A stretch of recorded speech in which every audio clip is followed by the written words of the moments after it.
5, 4, 3, 2, 1. How about we do it again? 6, 7, 4, 3, 2, 1. I think I farted. Okay, let's try one more I time. definitely Ready? I can move you. Making reveal. Making reveal. Say 6, 6, 5, 5, 4, 3, 2, 1.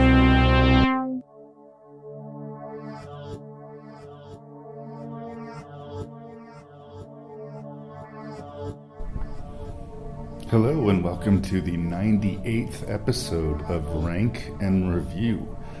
This episode, your host and random Canadian Larry Parsons and his guest Skye Brandon are going to look at 6 sci-fi scares. And these 6 films are all done by very talented filmmakers.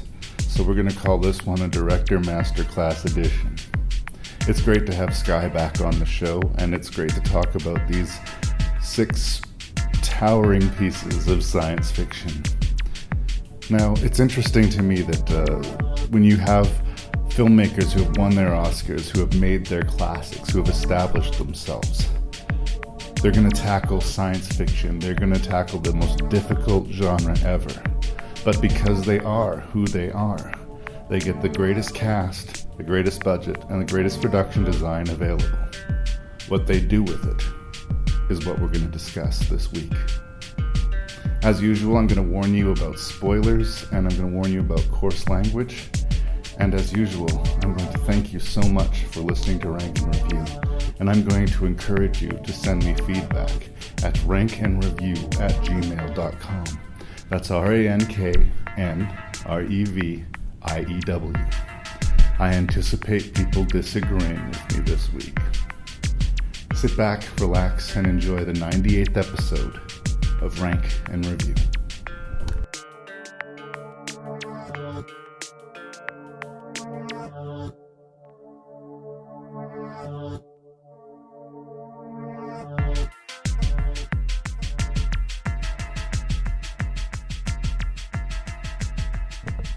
So here we are.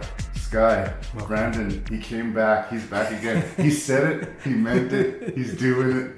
It took me longer than maybe anticipated, but I'm back. You do not hold the record at all. 2 friends of ours were given their movies before the first episode aired.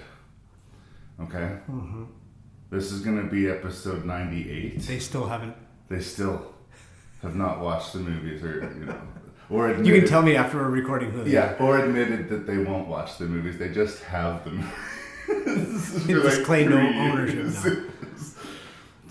So today we're going to talk about science fiction, Director Masterclass. Right.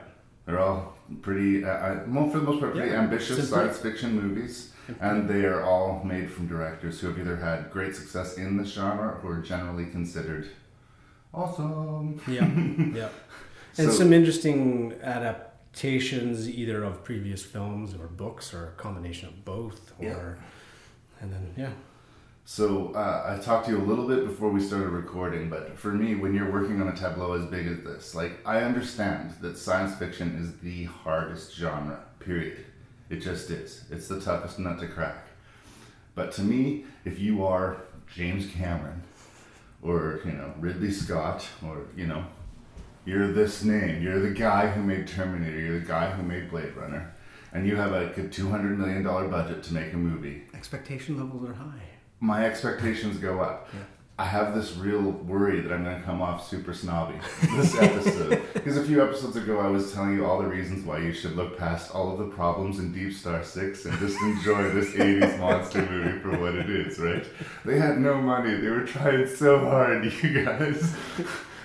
And now that cap has been turned around. Exactly. And for a low-budget monster movie, you will find that my sympathies are there. But not so much. My ire sometimes gets up, especially with these really capable directors. Basically, their limitation was only themselves in a certain degree. Like, Yeah. if Ridley Scott wants something on screen, he can have something on screen. You know, Yeah. if James Cameron says make it so, that shit happens. The only thing I can think of, and I don't know if this is the case with any of these ones that we're going to talk about, is, well, maybe Solaris, maybe. I have to check. But it's like, were they trying to cram it in between other projects? Was it something that they were trying to like, hey, this is our window to have this actor and this director and whatever? Yeah. Sometimes I might cut them some slack going, well, they only had 35 days to shoot this thing or whatever. But I don't know that that was the case with any of these. I don't think so. I think these are all very big budget prestige pictures. Yeah. And like, I don't want to say I hated all of them because that's not true. Actually, I did like some of them, but I think that generally speaking, I will find it easier to speak about the stuff that bothered me than the stuff that didn't. Right. And full disclaimer. yeah, well, on my podcast site on rankandreview.ca, it says, you know, I don't want to be about hate. I don't want to be the guy who says this sucks, this sucks, this sucks, everything about this sucks. If you watch this movie, you're stupid, blah blah blah blah. I think that's boring. It's not interesting, right? Yeah. Opinions are like assholes. Everybody has one. So I like to dig into it a little bit, but like I said, because of the amount of talent involved, I think I'm going to be a little bit heavier-handed in my criticisms. Yep. Is there anything you want to say? Why did you choose the list? You picked this out of many. So There was a couple, and there's some films that were in the group of 6 that are favorites of mine, and they were mixed in with a couple that I'd never seen yet. Right. It's funny for us, since my wife and I, we had our daughter, our movie watching has just dipped off. Even you know, she's getting to an age now where, you know, it's easier. But as I'll talk about, some of them, like I was a projectionist for a while right out of university, right, to complement my acting career, and so I was seeing movies all the time. And so sometimes it's like, oh yeah, I keep track. I know what movies are coming out and when. But some of them, like Prometheus, I just never got to because my daughter was at an age where there's no way I'm getting out of the house to go see that thing. I can't watch Prometheus with the kids because it will traumatize them. Exactly. And if I wait till they go to bed, I might not make it through the movie. I might just fall asleep out of sheer exhaustion. So I guess that's kind of why. And, you know, the directors were directors that I liked. And, yeah, that's why I jumped on that one. Well, I think I'm just going to jump right in. I'm all eager to go. All right. We are going to discuss James Cameron's super hit, Avatar. Yep. We're going to talk about Cloud Atlas from the Wachowski siblings. Yep. And Tickfer. And right, Tom Tickver. That's right. They split it. They both directed three of the 6 stories. That's right. We'll get there. We're going to talk about Sphere. This comes from Barry Levinson. This was the movie he did the same year he did Wag the Dog. He and right. And Dustin Hoffman did two movies simultaneously.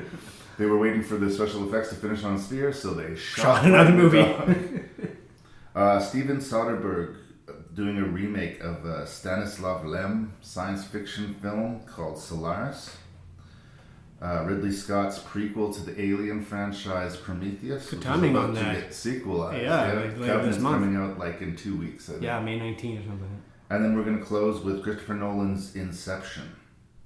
So pretty big sci-fi we got talking about here. Lots of special effects, lots of epic movies. Yeah. You almost got 2 lists in one here. There's a lot of like 3-hour enjoy this sit. All right. Well, thanks for being here. When did we go? Let's go.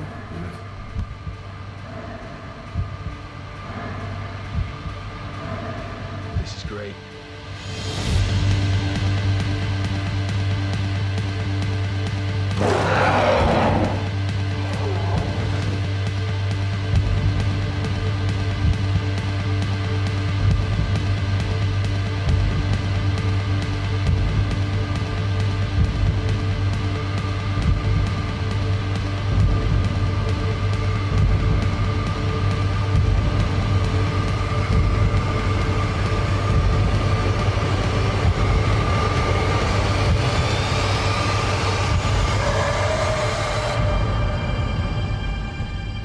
So if you're hearing about a brand new sci-fi action epic from James Cameron, even if you weren't a huge fan of like the Titanic, yeah, I think you had reason to be excited about Avatar. Well, we have Terminator, Aliens. Yeah, absolutely. The Abyss, I think, is just delicious. So, and he's sort of been a little bit more prestige-y director. He'd be doing documentary films. He won his Oscar.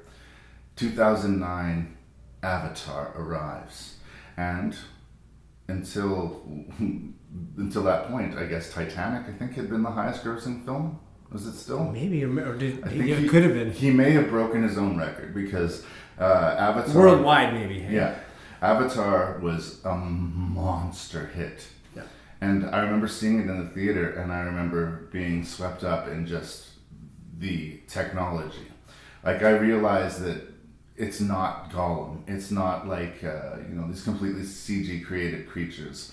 He filmed the actors. He filmed actors like Sigourney Weaver, who were recognizable, turned them into blue people, and you could tell who they were. Yeah. You could see their face. You could feel their performance. Like, it didn't feel like a cartoon.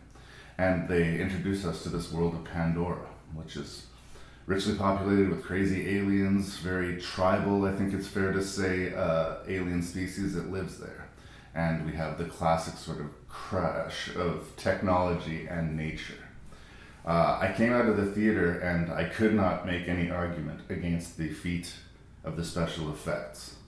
But I could make other arguments. Mm-hmm. But before I crack my knuckles and get into that, I'm going to give you a chance to get some words in on Avatar.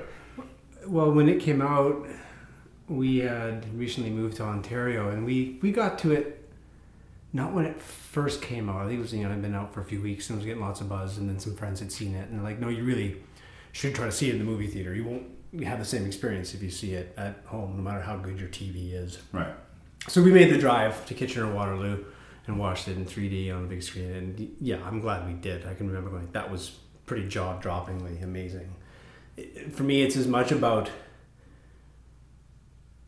the landscapes and stuff like that they can create. Like, it's, you mentioned Gollum before, and the kind of transition into representing people as characters. That stuff is great, and that's usually where your hand gets tipped. Yeah. Right? And you're like, I can see some holes in your technology there, or that didn't move quite as good. As amazing as Gollum is, they had to do 2 passes for every Gollum take. Yeah. One with Andy Serkis and one with nobody on frame, and they combined the 2. Yeah.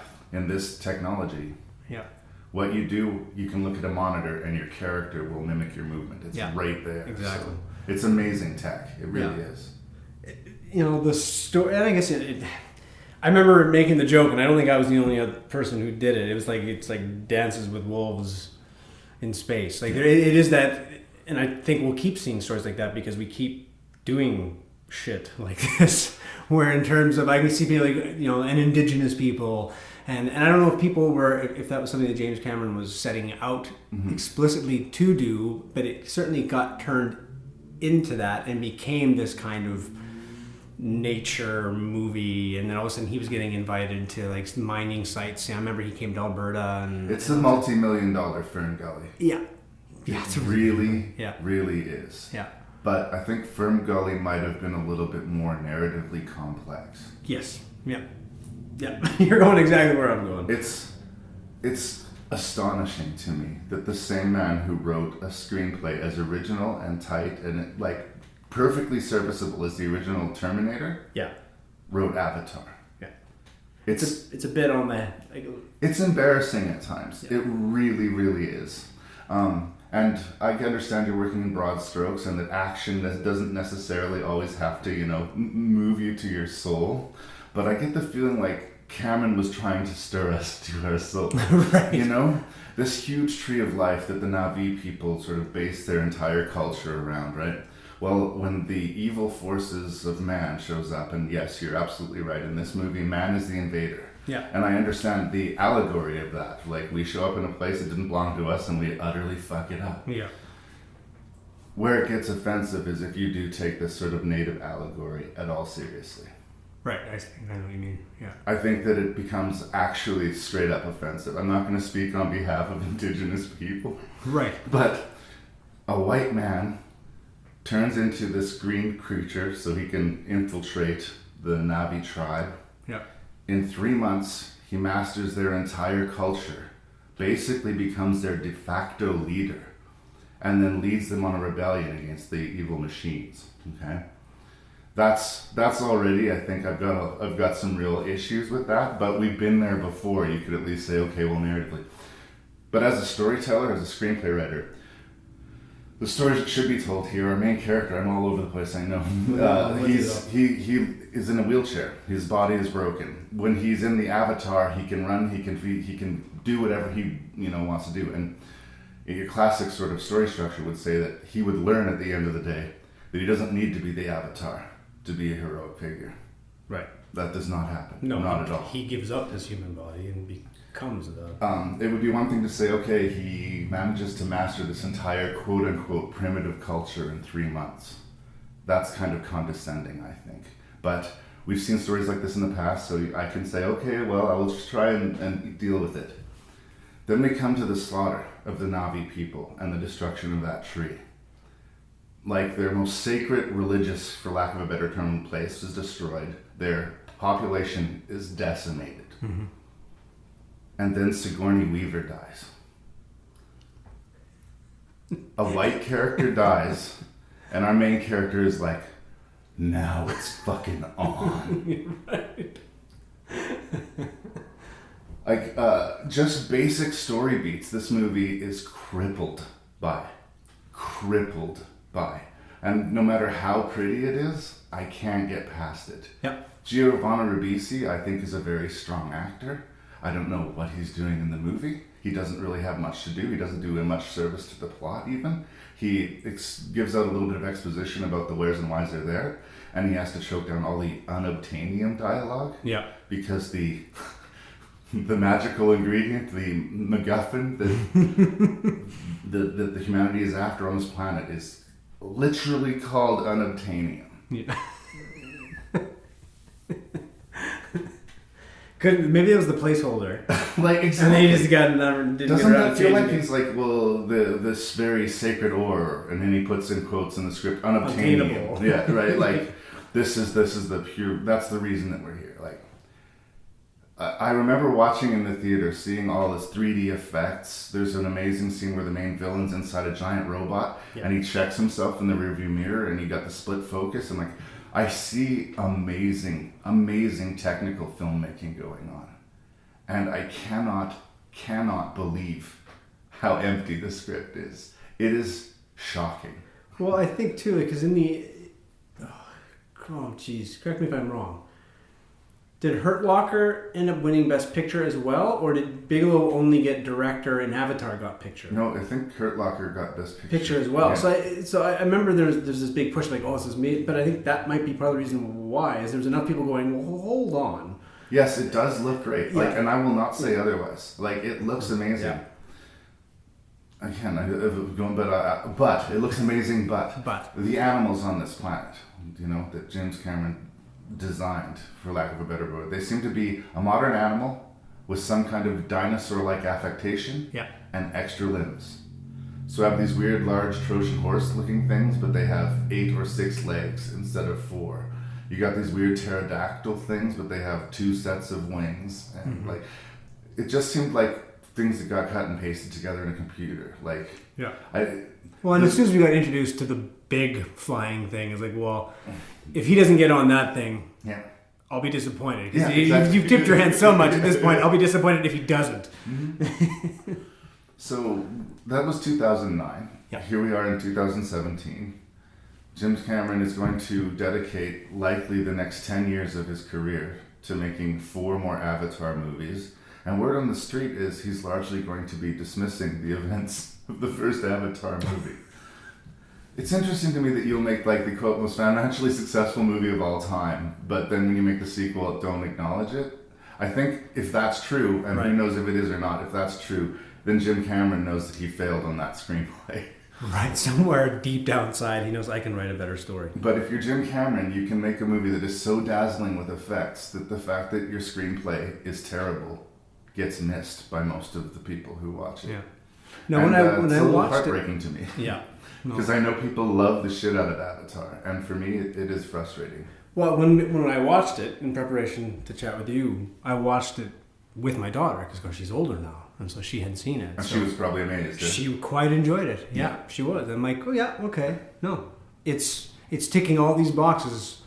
She's 9. Yeah. So it's like it's a bit different. I don't know, like what you'd like when you're 9, what you like when you're 40 is different. If I saw Avatar when I was 9, I would have just probably shit my even pants. Star Wars, I rewatched some of it. I still love the hell out of those movies, but some of the dialogue is like, oh, really? Oh. Yeah.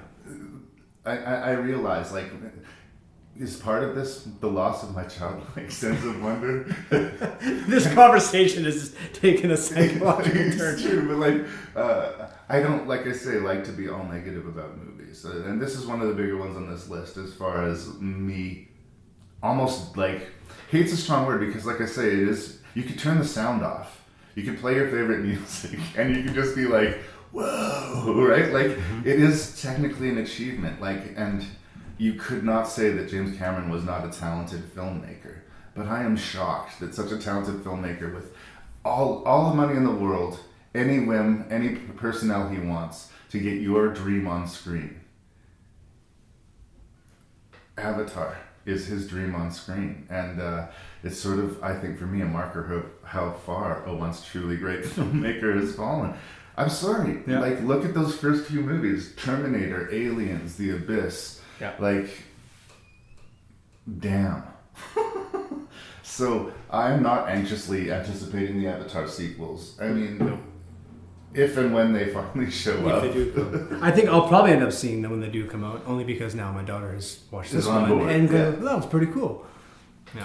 But, I mean, I would say similar things about, like, the Pirates of the Caribbean sequels, as far as them being visually impressive, but essentially empty. Yeah. And again, maybe if I'm 8 or 9, I don't worry about that. I just think pretty.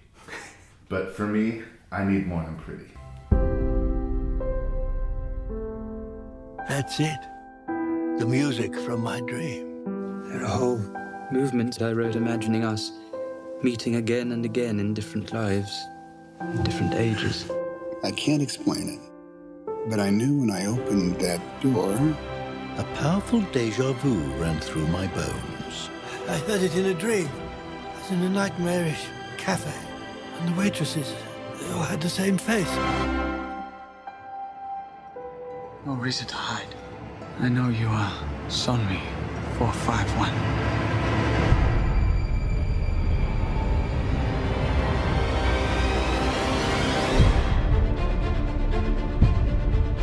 Yesterday, my life was headed in one direction.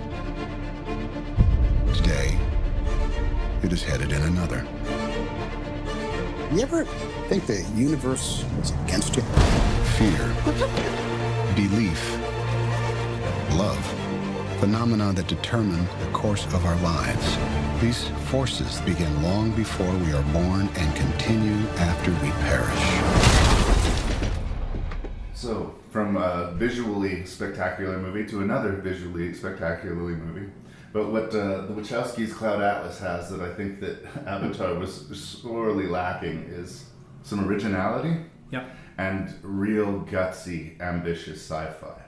No gutsy choices were made in Avatar at all. It was all like, we've seen, here's the hero's journey 100 times over, only without a proper finish. Right.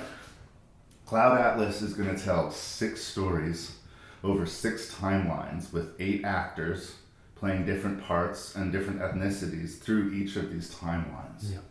The puzzle of the movie, for me, and this was my third pass, okay, is trying to figure out how and indeed if all of these things are connected, or like why we're being shown these particular moments throughout this vast history.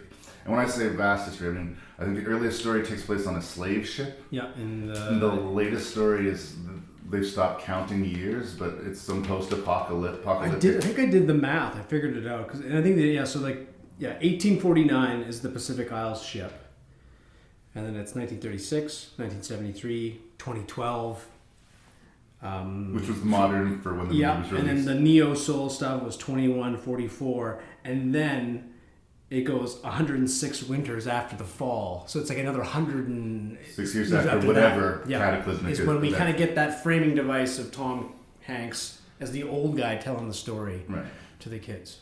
Actually, even beyond that, sorry. So it's actually, in a way, there's 7. I guess. In a weird way, but yeah. Or maybe 8 because they're telling everybody's story. Well, here's what I will like. Okay, it's incredibly ambitious. Yeah. If I'm honest, the first time I watched the movie, I had no idea what I thought about it. Like, it was almost too much.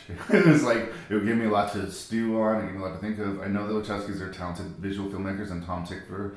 I've only seen, I think, a couple of his movies, the Run the Run and the Perfume, the story of a murderer. Right. But visually, very impressive director. I think the Wachowskis directed 6 of the stories, or 3 of the stories, and he directed 3 of the stories, and the movie is sort of a collage of their films all put together. Yeah. And it's not spoon feeding you, it's basically like making you pay attention and what does it all mean? What does this mosaic mean? It's like a Magnolia sci-fi spectacle thing. The other layer of interest is that all the actors are playing all these different parts. Yeah. And I think there's a double-edged sword to that. I think it's really cool for the actors to say, I'm playing 7 parts in 6 films, or if it's actually one movie. You know, it gives them a lot of fun meat to chew, but it distracts a little bit when you see Maya Ning playing like this Mexican woman. Yeah. I don't have a problem with them going against like cross-gender casting in this case, because I think the intent of the film is so obviously good that I don't take it personally. I don't think it was like they're denying somebody a job by doing this. They're just saying to the template that we're using this cast of actors to tell this story. So if we need a future person that looks vaguely Asian, then we make that affectation. But when you're saying, holy crap, that's Halle Berry as an old Indian man, and holy crap, Tom Hanks has got another crazy layer of makeup on him to make him look like this insane author who throws a critic off the top of a building, right? For that second, when you see the character and readjust, you're not watching the movie. You're like, oh, there's Tom Hanks again. Right. And there's some instances, the first time I watched it, you didn't even sometimes realize. Sometimes you miss it. Yeah. It's not until in the credits where they kind of show people like, oh my God, I didn't know that was Halle Berry as the guy who cut off the collar, security collar in Neo Soul. Didn't catch that the first time at all. And how could you? It looks nothing like her. No. And so I like the ambition, and it's amazing in a lot of ways that they got the movie made. Like this, I haven't read the book, I'll confess, but it seems to me like one of these novels that is just unfilmable. And because of that, this creative team got together and said, you know what, you guys, fuck you, we're filming it. So I think that it's mostly successful, but I can't get enthusiastic about it. Like, it took 3 passes of this 3-hour epic for me to decide, yeah, I like it. Right.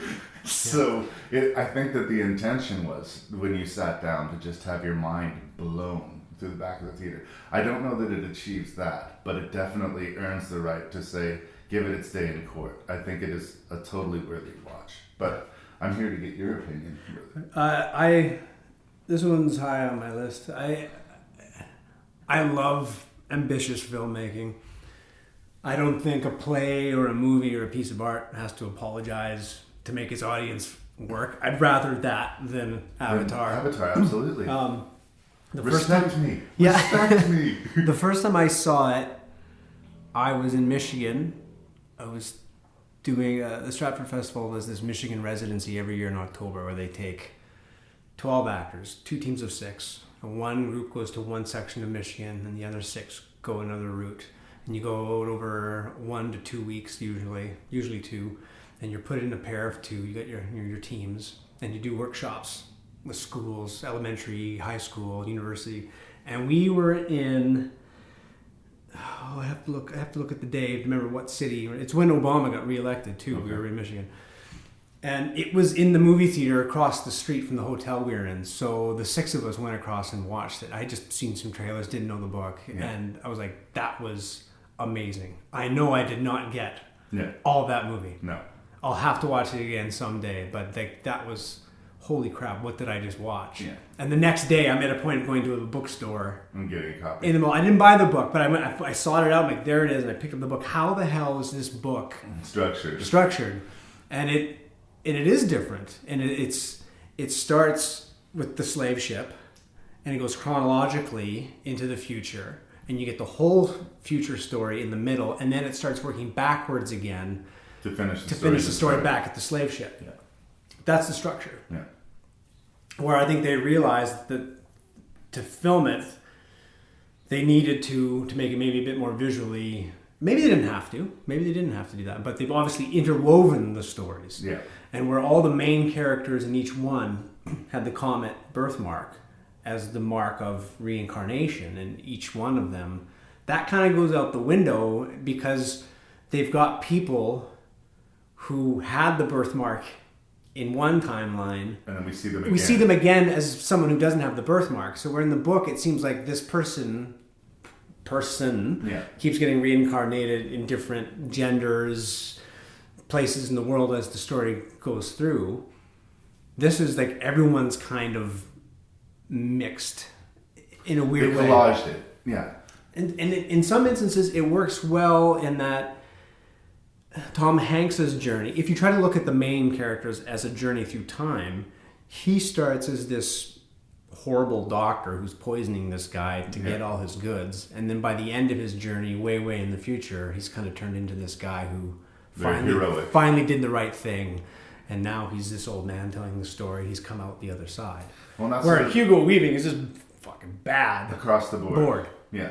He's just an asshole. Yeah. No matter what time you find him. Again, I thought that was interesting because I noticed that too. We didn't really see any character that Hugo Weaving played that we remotely identified with. No. And for a while I was thinking like, we're all good, we're all bad, we're all everything, we're all Asian, we're all American, we're all humans, we're all together. But this one outlier kind of works against that sort of theory. Yeah. Two other things that I would say, I like the movie, but here we are. Strange tone shifts. One of the timelines has Jim Broadbent plays a guy who's an editor, and the author of the book that he's published has thrown a man off of a roof, and as a consequence, the book has become incredibly successful. But a bunch of thugs are coming to get money from him. He goes to his brother for help. His brother, in turn, commits him to a mental ward. And this whole sub-story of like these old people being abused in this place is played hugely for comedy. Like it's really big in a way that none of the other stories were. Yeah, in a way, at a certain point, each story has its genre in itself. Yeah. But again, much like all the actors playing the same characters, once I realized, well, we're going into really shrill comedy here, it took me out of it for a second, and then I had to readjust. Right. And all of these, even just these microsecond pulling me out of it, I think it breaks the spell that the movie's trying to weave. Before the movie came out, they released a 7-minute trailer called The Cloud Atlas Suite, where they played a huge portion of the score over a collage of images of the movie. And I remember getting chills seeing the trailer. I didn't get chills seeing the movie. I liked the movie. Mm-hmm. I found the movie a big meal, and I liked thinking about it and trying to figure it out. But the Cloud Atlas Suite had more emotional impact in some ways than Cloud Atlas. Right. So it's weird that they took all those hours of footage, cut it down to 7 minutes, and got that whoa feeling that I think that they were going for. Yeah. But when they stretched it to 3 hours, I was still like satisfied. Like I said, I wasn't like, oh, what a piece of shit. I watched this 3 times just trying to put the puzzle together. Right. And as I sit, I'm not going to pretend that I have all the answers for you. But I think that they do. I think that all the choices that were made were very specific. I trust the filmmakers and the screenwriting here. Like everything that's there is there for a reason. They're not just leaving it to the audience to figure out. Yeah. We may not figure it out, but they figured it out. And that gives them credibility that some sci-fi lacks. Well, and watching it this third time, too, because in the meantime, I've started this master's degree that I'm working on currently. And one of the classes I just recently finished this past term was an English grad class. And we're looking at the whole theme is curiosity and how, the time that from 1580 to 1700, there's this whole thing, negative connotation about the curious, and then it gets wrapped up into going across, the colonization in Virginia down, and we got Raleigh's world history and all this stuff. And some of the names that came up in there are like Cavendish and Frobisher, all these travelers. And then I rewatched this movie, and those names and it's like, well, obviously that's on purpose. Yeah. I mean, I'm actually just getting shivers a little bit thinking about it now. It's like, man, like I'm sure I could come across something in some kind of book someplace else and go back and watch this movie and go, that's a connection to that. Well, and that's one thing that I will say. Like, I'm not always on board with the Wachowski siblings. Like, I really like The Matrix, that first one. The rest of the Matrix movies I could really do without. But, like, even little details, like calling one of the ships the Nebuchadnezzar, one of the earliest known kings, like, that's not an accident, right? They made that choice. And those smart kind of choices are all through this movie. Yeah. And there was a couple of edits, too, that, you know, I remember seeing the first time when that was a great edit. Yeah. And edits between... Like, I can't imagine the scheduling. Oh my God. that they would have had to do with actors. Like, okay, no, I need that person. And, like, you got two different teams shooting this thing. Yeah. There was the one with On the Slave Ship. It was one of the supporting actors, right, who's playing, you know, the hideaway who's trying to make it to San Francisco with the Jim Sturgis' character. And he's running the mast of the ship because he's been challenged to do Drop something. the mast and it's intercut with Jim Sturgis in Neo Soul running on the bridge and doing a similar thing. At the same time, Jim Sturgis is, if you look at those two bookend stories, you'd get someone talking about, you know, the emancipation and freedom of people. And in the future, he plays a guy who's trying to free someone who's been like, it's like, man, my head is spinning, and it's all of these cool edits at the same time. And then you'll get that sort of juxtaposition, and then the next scene will jump from another era, from another story, and again, you're constantly being dislodged. It's a very deliberate narrative choice, but yeah, I think that I don't know how you would do it. Like, this is an impossible movie to approach from a directing standpoint, like as a technical feat, like you said, not just like cracking the code on the screenplay, but deciding we're going to use a cast of actors and repeat them. Yeah. We're going to the approach is very interesting. So if the broad themes aren't working for you, or you can just get lost in the technical expertise that it would have taken to make Cloud Atlas. Yeah, I remember too. Before we move on to the next one, I remember when the movie came out, and there was a couple of stories that came out where people were getting like, Jim Sturgis and Hugo Weaving, and like they're playing these characters in Soul in the future. Like, how dare they make them affected like they're vaguely Asian? Did someone ask this person who was making the comment, did you watch the movie? Because everybody's playing everything. Men play women, women play men. Yeah, it's across the map. You know, Halle Berry's playing a white Jewish woman in one scene, and I think that since we're talking about it, let's talk about it. I think that we have moved upon a place where things like, say, Al Pacino and Scarface, it's probably not going to ever happen again. Yeah.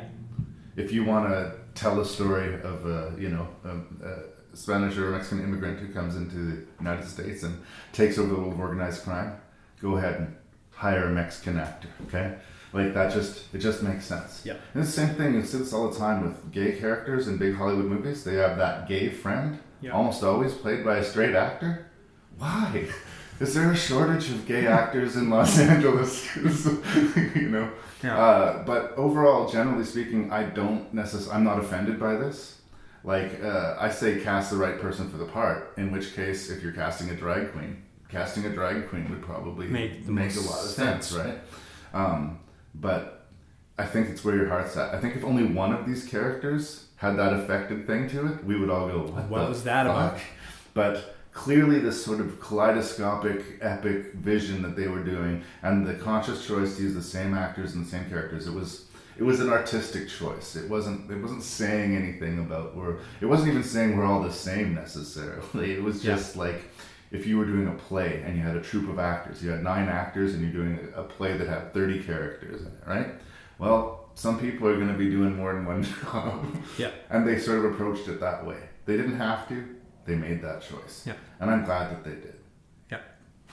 Anything else you want to say about Cloud Atlas? No, I should probably stop. Yeah. I like it a lot, and it's a conversation piece. And for big, heady sci-fi, if you walk away talking about it, I think it's a win. I don't know. What is it? Smokehouse Island? It's an American spaceship. In the 8,000 years of recorded history, this is a first. You are now online alien intelligence. Its name is Jerry? He's happy. What happens if Jerry gets mad?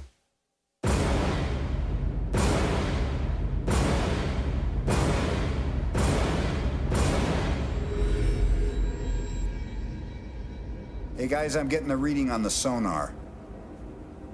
You're not alone out there.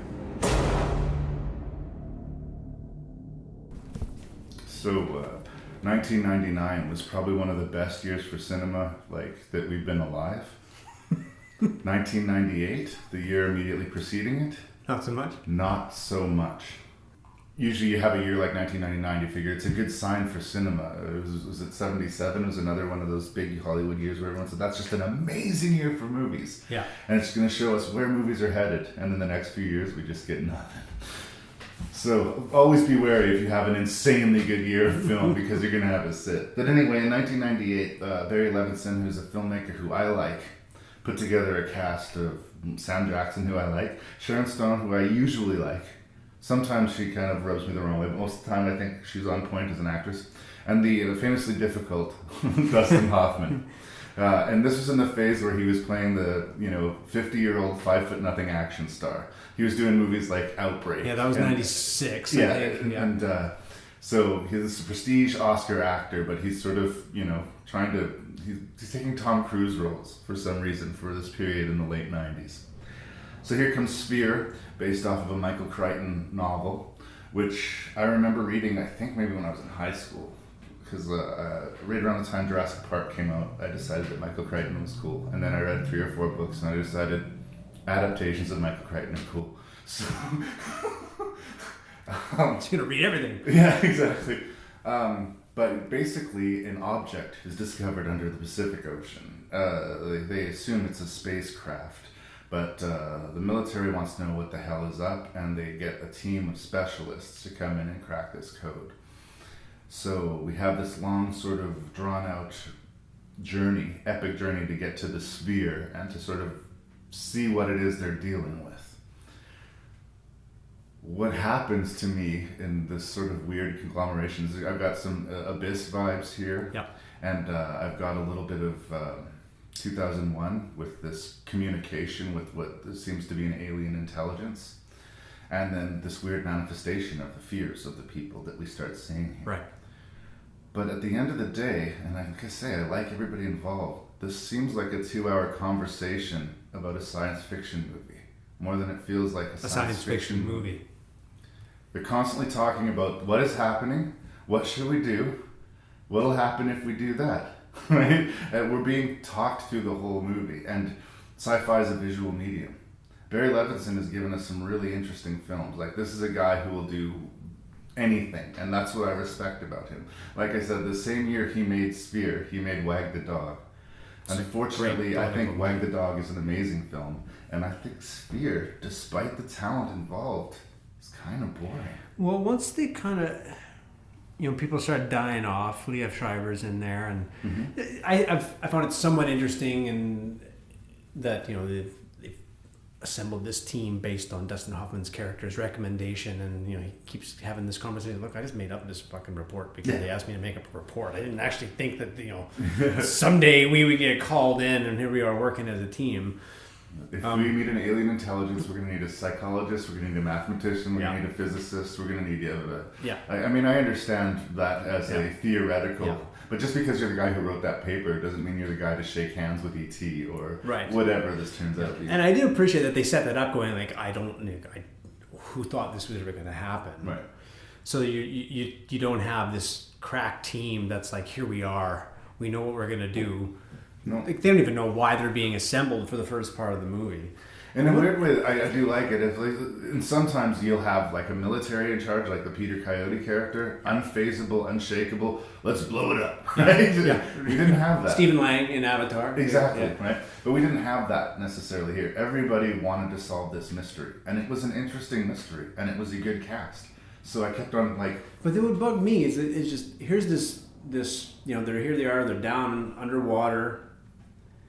These really smart people, yet they don't piece together right away that he didn't like squid because he was afraid of calamari because he read 20,000 Leagues Under the Sea when he was a kid, and now there's a big squid. Like it takes these smart people a really long time to figure out something that we probably figured out right away. Yeah, and the movie keeps them in jeopardy because that's a necessity to the plot. But until quite late in the game, I still got the feeling like they could all just get in the sub and float away, right? Yeah. Like when things were getting too crazy, like they did have an exit strategy until that explosion happened. I think that they were their hands were tied after that point.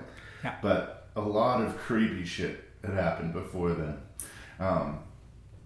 And you don't want to fight the premise. I get tired of listening to reviews where people are just like, that's fake, right?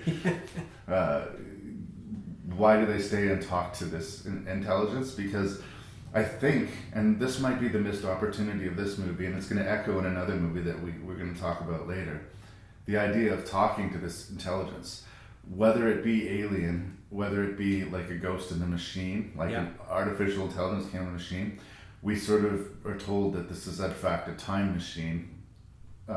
Somebody was trying to do some time machine and they ended up at that place in the ocean. And obviously that's not what was intended. And so this thing has been sitting there waiting to be found for a long, long, long time. Yeah. And the old machines just sort of wind down. And that's one of the things that because when I watched it, it was in the movie theater. And then I have not watched it again. So that's an indication. That's an indication in itself that obviously is like, I never need to see it again. Yeah. And then so not until I watched it again for this. The one thing I had forgotten, I'm like, oh, that's actually kind of cool. Why didn't he make more of this? Whether Crichton in the book or the movie, right? But that realization of, this alien spaceship is actually American from the future. And then that's that becomes the mystery. Then is what happened? What's the event that sent it? And back? why is it a threat then? Right? Yeah. The movie's also full of these trailer moments, as I like to call them. Where someone says something really melodramatic to punctuate a scene. Right. The big one for this one is what happens if Jerry gets mad, right? Or you guys are missing the one thing that's totally obvious. It's reflecting everything but us, right? These really sort of dramatic parts. I remember reviewing a 70s film, adaptation of Richard Matheson novel, The Haunting on Hill House. And they did it so much that it became funny, are we safe? Are we? Right? It doesn't quite get there. It doesn't quite get there, but there really is that aspect to this movie. Young, hungry performance from Liv Schreiber. At the time, I believe he was the guy from the Scream movies when he was doing this. And I can imagine getting cast in a Barry Levinson movie with Dustin Hoffman, Sam Jackson. Yeah, because I think he was in Hurricane. Hurricane was the next year. Mm-hmm. Yeah. So this was a good role for him, and I think he did fine with it. I mean, his job was to be likable, helpful, and then die, right? So we feel bad. And I do think it's the one character death in the movie which is sort of felt. Peter Coyote, the head military guy, gets cut in half by a door. Yeah, whatever. Queen Latifah, that was Queen Latifah, right? Who goes out in the jellyfish, I want to say. Yeah, well, it wasn't also... Go to my notes. Yeah, she was there, Yeah. And for me, that would be the time. And Huey Lewis is the pilot that brings Dustin Hoffman to the thing. I was like, Huey Lewis! I haven't seen you since you peed in Shortcuts. Yeah, but I know what you mean when she gets attacked out. Yeah. See, right there for me, okay, so we thought it was a spaceship, it's a time machine, it's conscious, and it manifested killer army of jellyfish that just killed one of our team. Let's go regroup. Yeah.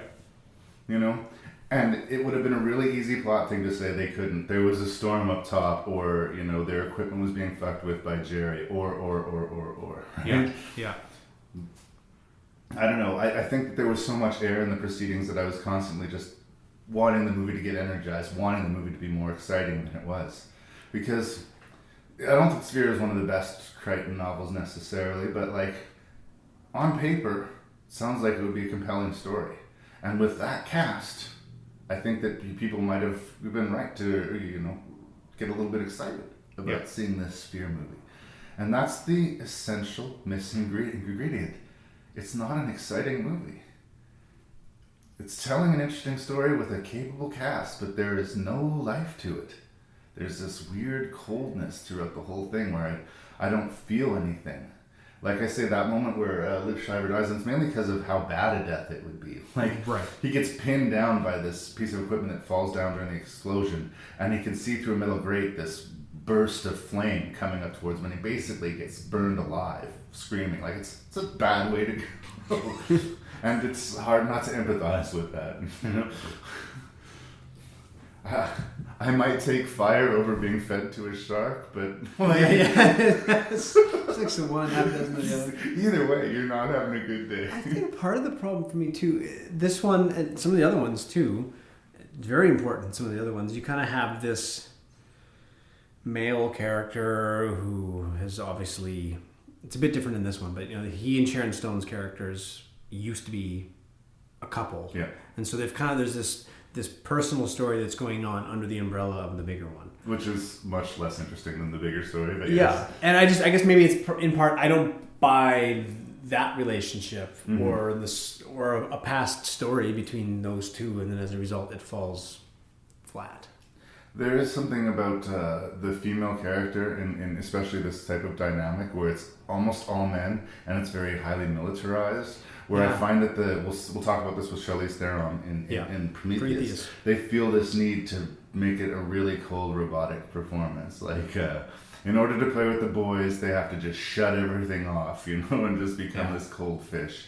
And I don't know, it would be refreshing to see a female character who sort of keeps herself, you know, when she puts the uniform on. Yeah, and I don't think that's a comment that, you know, there are people who are not capable of doing that. I think that the scripts that have been written over the, you know, past however many years have not asked them to do it. Or it'll be a script that it was meant for a guy, but they thought, you know what?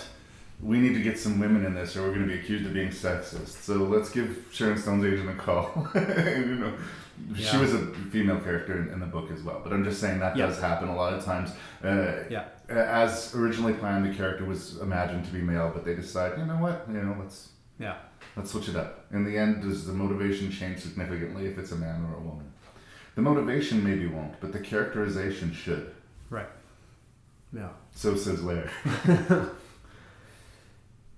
Yeah, I guess, not that, you know, Abyss is a good example of one that works really well, I think, but you know, as far as the sci-fi stuff, usually when people think sci-fi, they think in the future, out in space. Yeah. This one's kind of a neat flip.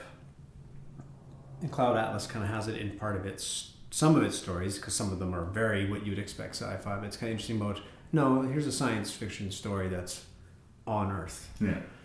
It's contemporary to the time in which it came out. It's like, it was a nice reminder to go, right, it doesn't have to be so many thousand years in the future, spaceships shooting and No. All of them have a really psychological bent to, even Avatar, maybe less so than the other ones. There's a bunch of kind of interesting character stuff going on. But I think that this movie might have been more interesting if it had more Solaris in it and less Avatar. Like, it didn't seem to be being very good at being this spectacle. No. The sci-fi spectacle moments largely didn't work. I liked the way the sphere looked. I liked the communication with the actual sphere itself, but like the squid attacks or the underwater environment, I'm never fully convinced of. Yeah, it was a bit of kind of the Jaws approach, right? You just get to see the shade of it on the radar thing. Oh my God, that thing's gonna be huge, but then you never really see it. But I didn't.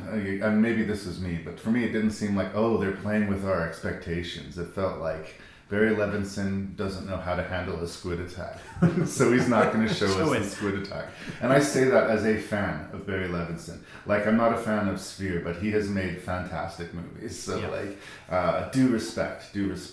But yeah, make it more of what this sphere does to them psychologically, because I think that was closer to what was working. Again, this is another one of those movies that's really frustrating because I can see the good movie that's there, but it's not a good movie. Right. Yep, I know what you mean. Can I help you? We're looking for Dr. Chris Kelvin.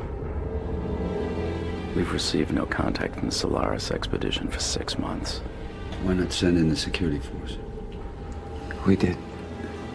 We feel confident that if you can manage to board the ship, you can negotiate their safe return. Can you tell me what's happening here? I could tell you what's happening. But I don't know if I'd really tell you what's happening.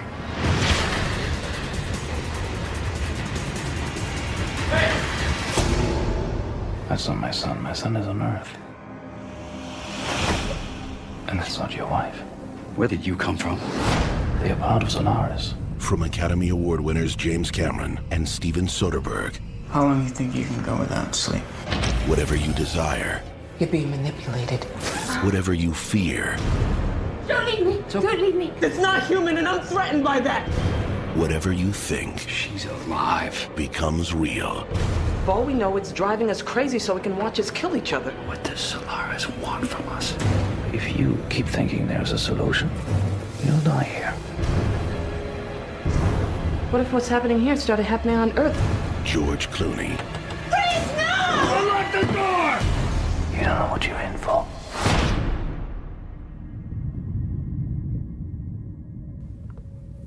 So, of all this group of directors, this seems kind of strange. I think one of my personal favorites that we're going to talk about is Steven Soderbergh. He's kind of retired from making feature films. He's been doing TV. Exclusively. But especially in this time period from, I will say, like the mid-90s to the early aughts, he was doing almost every year either a film or two, and even the worst of that bunch of movies was an interesting sit.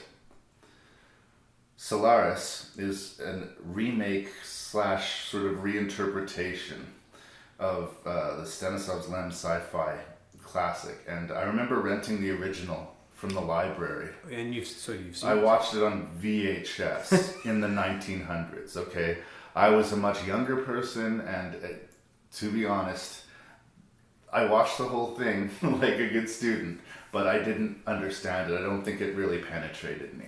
Right. And I'm not familiar enough with that original to be really worried about what was kept and what was lost. Yeah, and I think it was based on a book. Yeah. But I think that helped me, actually, because I think that if I loved that original movie, or if I really understood every corner of the original text, right, then maybe I would come in a little bit more resistant to Solaris. Right. I'm a big fan of Soderbergh, but this one was made in 2002, I want to say, and I hadn't seen it probably in 10 years since I watched it for this. And I remember liking it. And when I rewatched it for the podcast, I really liked it. Like, I was surprised. I remember thinking at the time it came out, it was a good meditative sort of thinker piece sci-fi, and people don't make enough of those. It's sort of good for them. But that was about the end of my praise. Yeah. Upon revisiting it, for a movie that's 98 minutes, they pack a lot of content. And it is ambitious, like the other one of these movies, but even the most confusing corner of the screenplay, I can justify. I can make sense of. In a lot of ways, I think it is the most successful at achieving its goal of the movies that we hear. This wants you to be, it's a contemplative sci-fi piece with a very strong undercurrent of romance to it. Yeah. But they did not forget the mystery and, to me, the horror. I think that there's actually some real fright to this movie, and that helps it too. But upon doing some research, looking into it, and reading some reviews of the period, most people seem to be pretty unkind to this movie. And maybe it's just because I went revisiting it with lower expectations, but I have to say, I was really impressed by Solaris. And at the time, like I said, people were like, well, George Clooney's not just a leading man, he can actually kind of act. And he could. Yeah. So I am largely positive on Solaris, but I would love to hear what you have to say. Well, I remember, this was one of the ones that I had not seen in its entirety. I'd seen bits because back in my projectionist days, I remember, I did most of my shifts at Center Cinemas here in Saskatoon. So you're running 7 cinemas, and so you kind of have to go bounce around. Yeah, exactly. You stagger the start times every 5 minutes, and so once they're all running, I might go over and check to make sure that the edges on the screen are looking good, everything's in focus. And so I'd seen bits, but I made a point of not watching it because I wanted to get the experience. Actually watch it. But then I just never ended up doing it.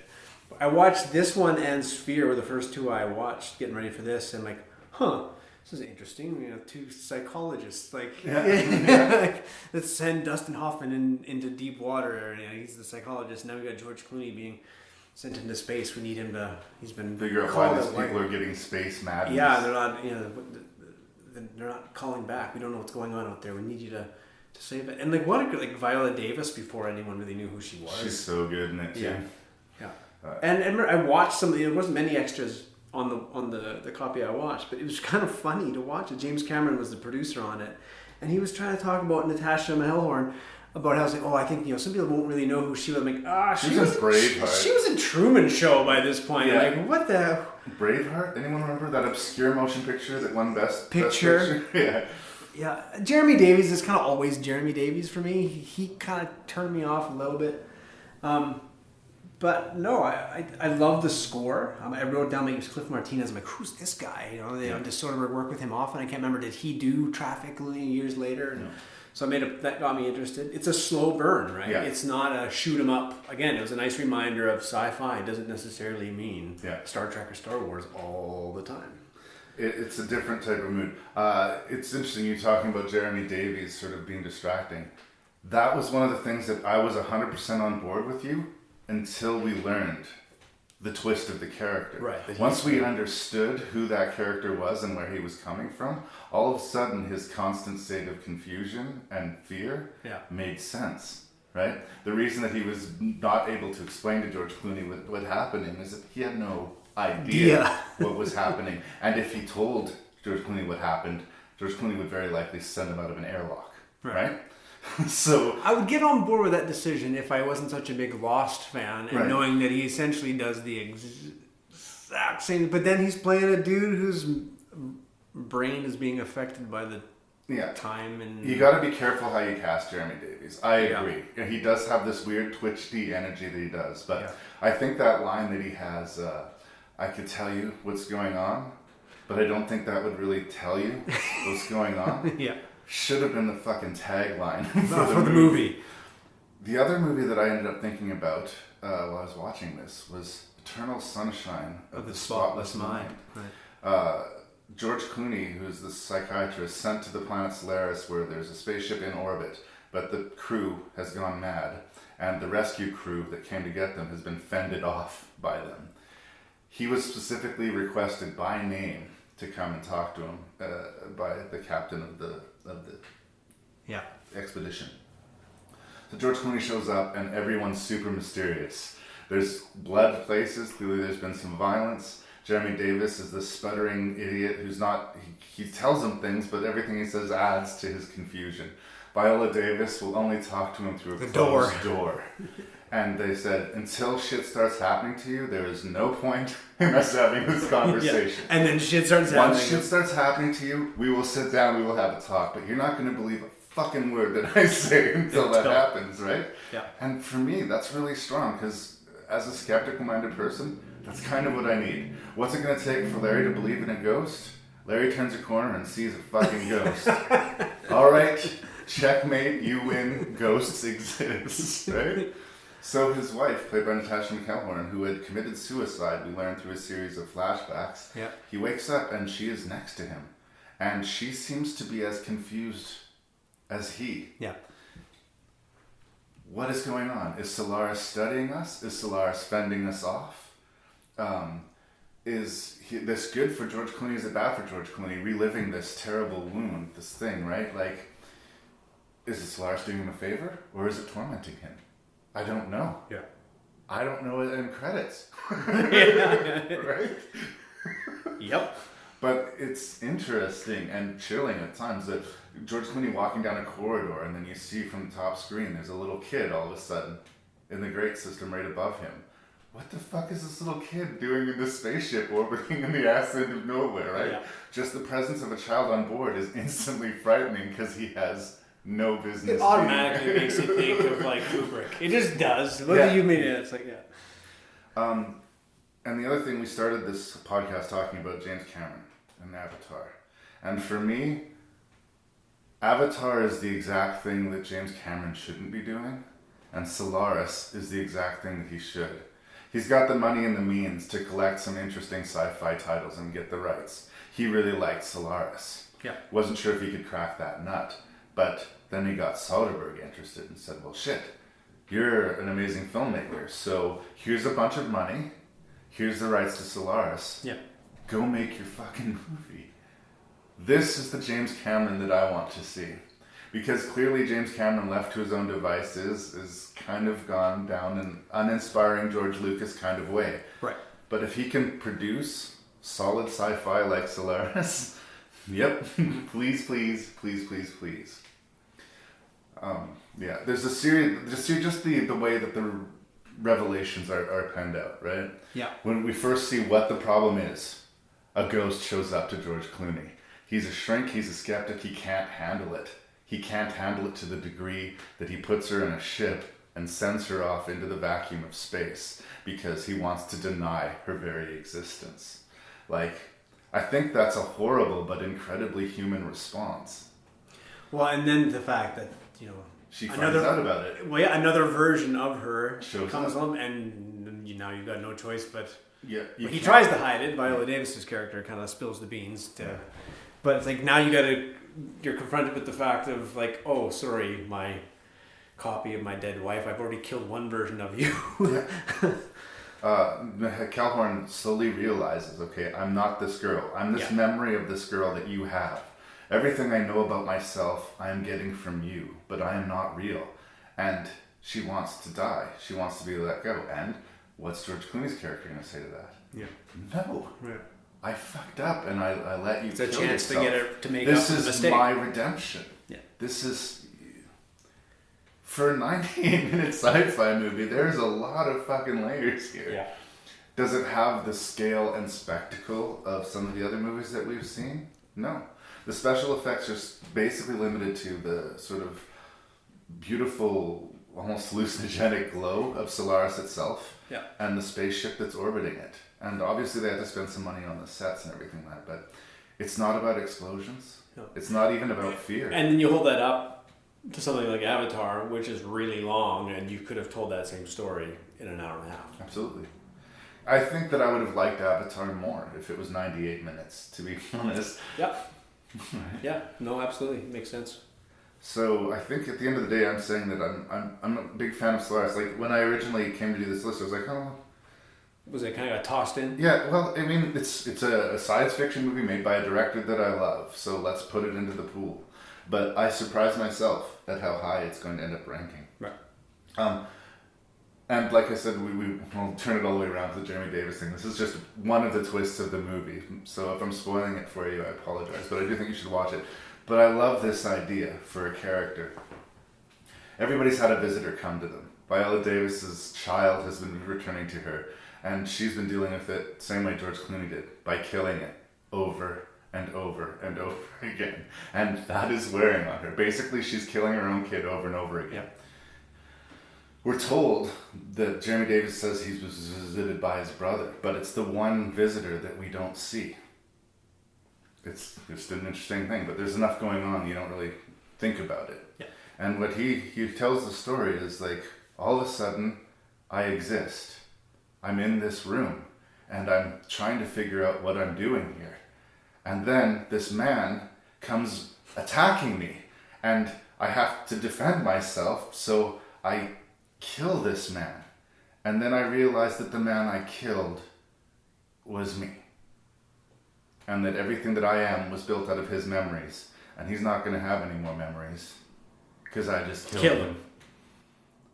So his entire world is just a guy in orbit of Solaris. Yeah, and he's not going to want to go anywhere. There's nowhere. What's going to happen to him once they go? Like, yeah. There's nowhere for him to go. There's nowhere for him to grow. Like, he doesn't know. He has no place in the universe. Yeah. Like, and I don't know how. These connections too. Like, I didn't know how on purpose you did it, because you get the sense like obviously his brother is a twin, has to be a twin, to make the flip, and then you've got. In Avatar, it was his twin brother that died, and now he comes in, and now we've got psychologists in space, and now we got George Clooney's character visited by the ghost of his dead wife, and we'll get to Inception. Yeah, the ghost of his dead wife who killed herself. Like, each movie kind of has some kind of thematic connection to the other one you picked. So I was like, how on purpose did he do this? This is pretty brilliant. I honestly, like, when I was building the list, I was going by directors that I liked in sci-fi. Honestly, I didn't think super, super deeply about it. There's this ongoing theme that we didn't even know what was happening. You're giving me more credit than I deserve, sadly. Please watch Solaris, because I think it's a movie that people missed. And I liked it when I first saw it, but upon revisiting it, I liked it a lot. Prometheus, are you seeing this?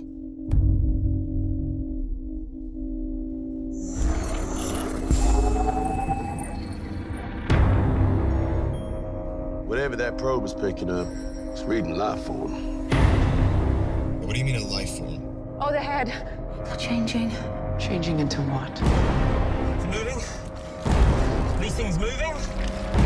What is that? There's a ship. They're leaving. To go where? Earth. We were so wrong. Take us home! If you don't stop it, there won't be any home to go back to. Why is that door open? Cut it off! Cut it off!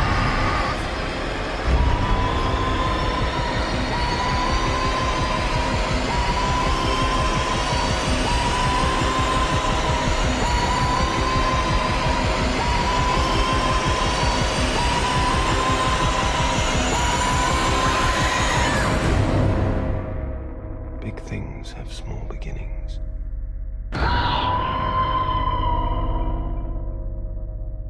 So one of the more controversial decisions that I've ever made in the podcast was in an early sci-fi episode.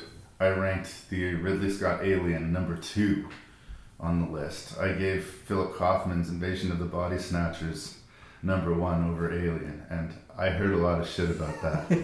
People did not agree with that assessment. And here's the thing, I love Alien. I think everybody loves Alien. Like, it is the sci-fi horror movie, and I don't think it will ever be beat.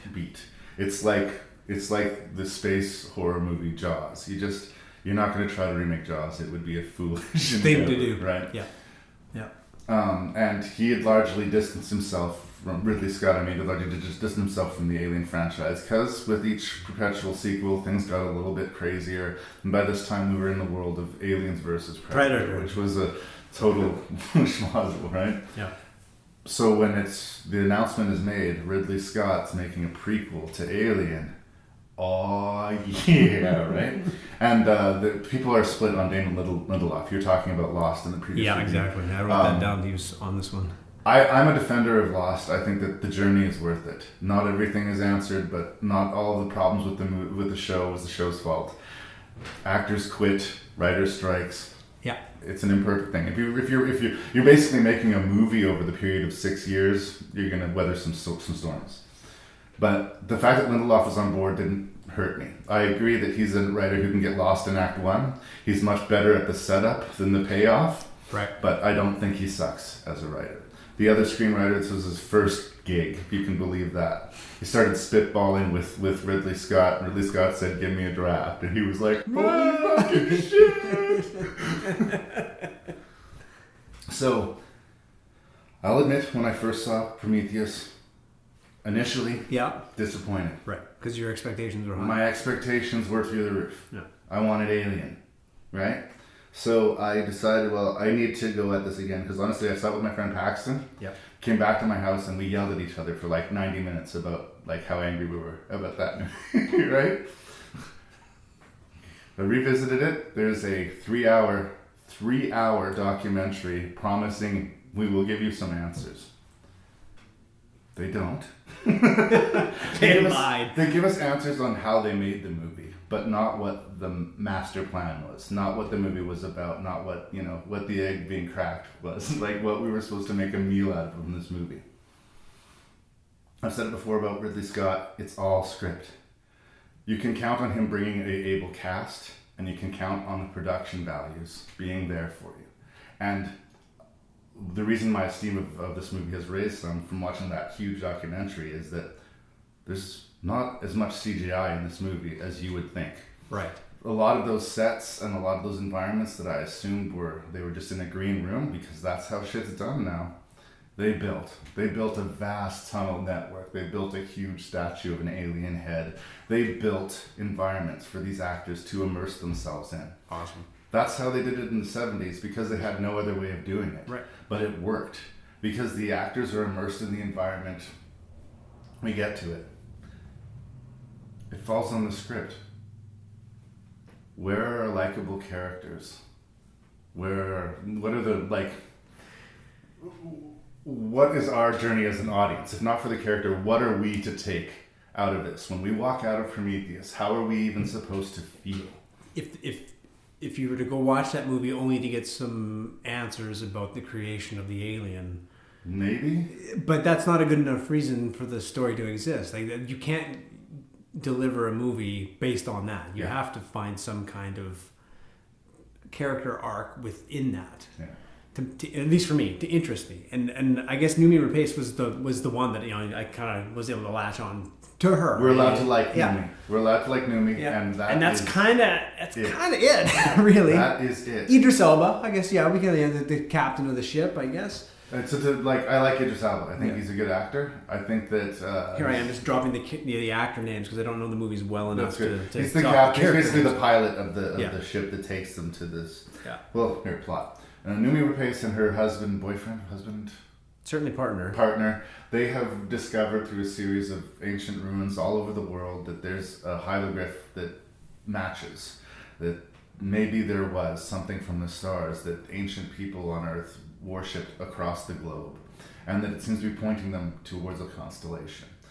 So Wayland Institute, or kind of whatever that thing's called, ship a bunch of workers and scientists across the galaxy to go find our origin.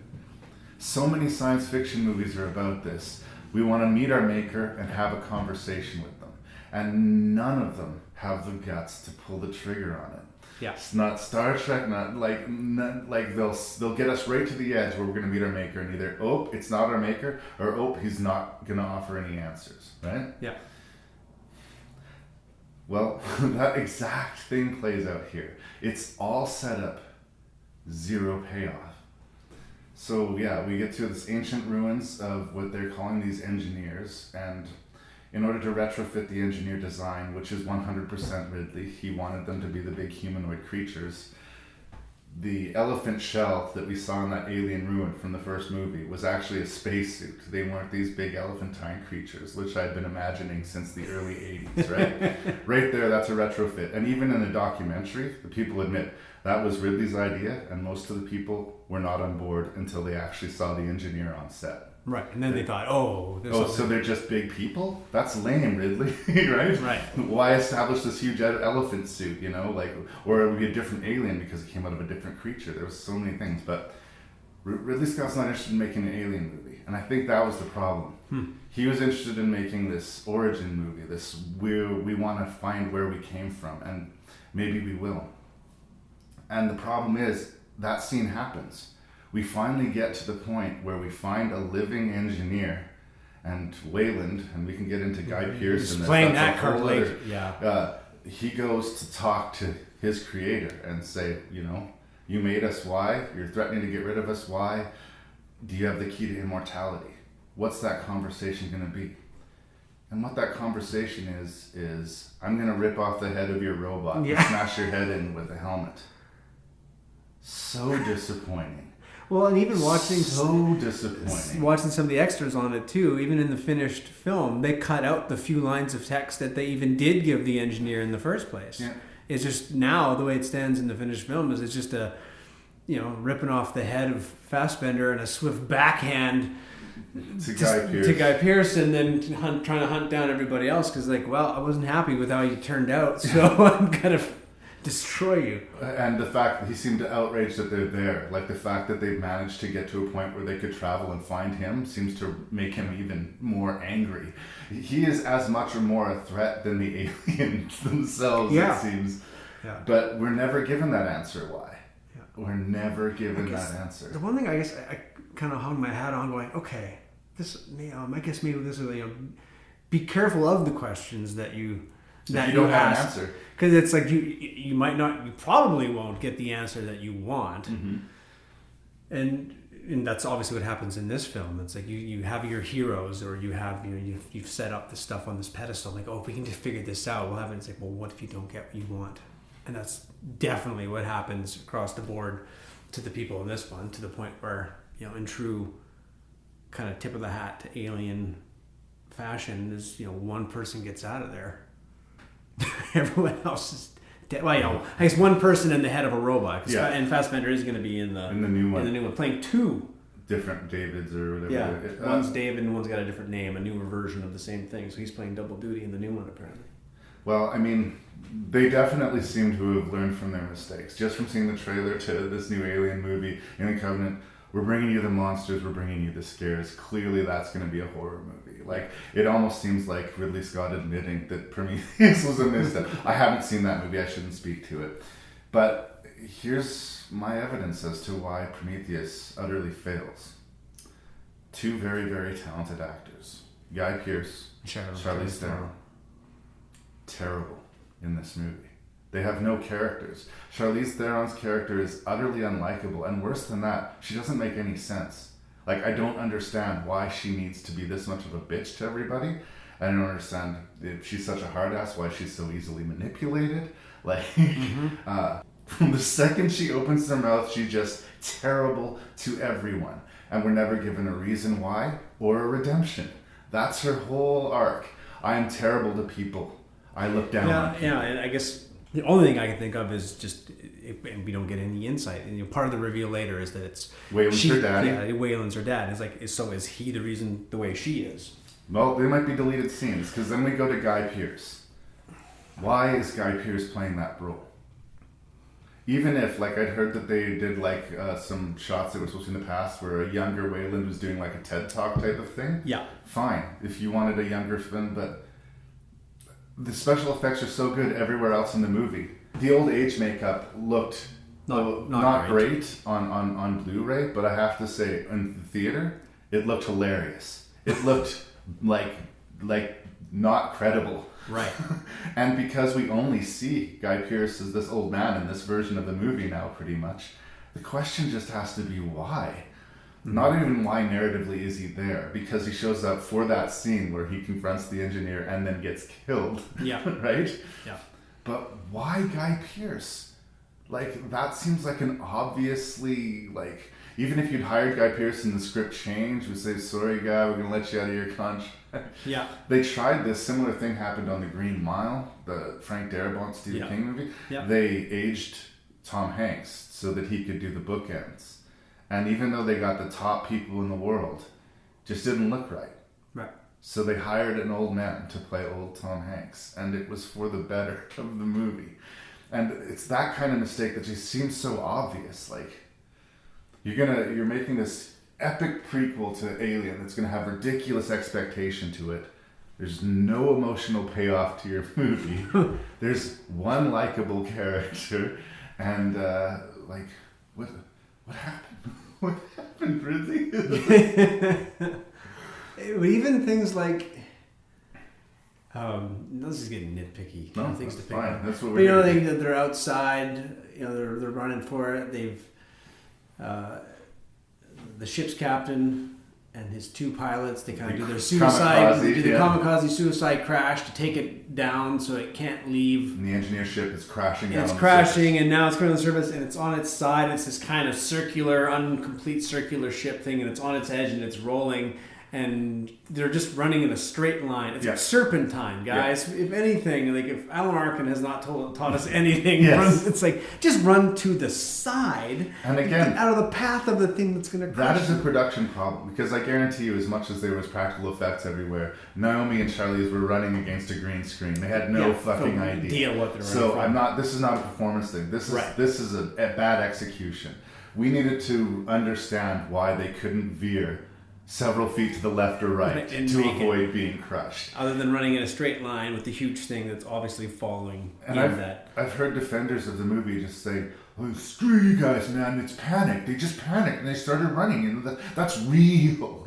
Is it? If your life is at stake and the difference is 6 feet to the left or 6 feet to the right, No. Step to the side. The only good news is that Charlize Theron gets crushed. Right? It's just like, oh, thank God. I'm not going to hear anything more from her. I hated that scene between her and Idris Elba where he just accuses her of being a robot. Yeah. And her way to prove to him that she's not a robot is to come to my agree room in have 20 sex. minutes. Yeah, we'll have sex and then that'll be proof to you that I'm not a cold fish. Like, she just got manipulated into, like, servicing Idris Elba. Idris Elba, a good actor, but he's basically, well, what's my interpretation of his character? Let's give him a southern accent. But who knows? And maybe someone directed him to do that. I mean, we don't know, but... Rafe Spall is in there playing one of the... There were some good suspenseful moments in terms of, creatures coming out of stuff and like, oh God, that's now going to turn Rafe Spall into some kind of proto-alien thing that can kick butt, and they got no choice but to burn him and drive him. It was a scary scene, but I didn't find it credible. Yeah. Like, these two guys who are stuck in the ruins of this alien temple or whatever while the storm rages. Yeah. And then this serpentine thing swims up to them and presents itself, opens its head like a cobra, and the whole time he's like, "Hey, little buddy, hey." Well, and there was another scene too, and I don't know why. They were both terrified. It was part of the ones in the extras that they cut. They actually, when everyone was in the room, they came across it earlier as a group, and like, oh, interesting. And so they knew that there was stuff in there. And he's this, biologist kind of guy, which would help explain his interest more than the others and why he wouldn't. But it's like, come on, guys, you gotta know this. They established them earlier before the creature presents itself to them. They're both terrified there. They're like, what are we doing here? This is nuts, right? And then a creature shows up and like, come here, little buddy. It's a calming influence on them. Hey, look, company. It's just not credible. And I think that everybody working on it should have probably known that. I remember also reading something about too that Lindelof said to Ridley Scott at one point, it's like, oh, well, if we do this with Wayland Enterprises, this doesn't jive with like some of the backstory that was created in like Alien versus Predator, and he was like, I don't care, that doesn't exist to me. Like, he was basically just said, those were made, whatever, fine, people enjoy them, the idea is like, but no. As far as I'm concerned, there's aliens, and the rest is a Donnie Darko tangent universe that you can take or leave, right? But I guess to enjoy this movie more, maybe someone who was just watching it as a movie and not as a prequel to these other two amazing films, it might be more enjoyable if you did not. I carried an awful lot of baggage into this movie, and I will admit that. Yeah. And I've been saying some bad things, so allow me to just say a couple of good things, because I know we've been going on about it, but that's the thing about Prometheus. I don't think it's good, but I end up talking about it, and there's a lot of really interesting ideas in it. And there's a scene in this movie that is absolutely horrifying, that is just like a window into how this could have been a much more terrifying movie. The Noomi Rapace's character, we find out, is barren. She can't have kids. Yeah. This is a plot point that we ended. And then she's subsequently infected with this alien life form. Because her partner has been infected and they've had sex, and now she's pregnant, and she goes into this operating machine. Yeah, that C-section sequence is amazing. Yeah, and it's not even designed for women. That's the first hint that Wayland's on board, I think. The suite that Charlize Theron had, this big med unit in it, they made a point of showing this to her, telling her not to touch it.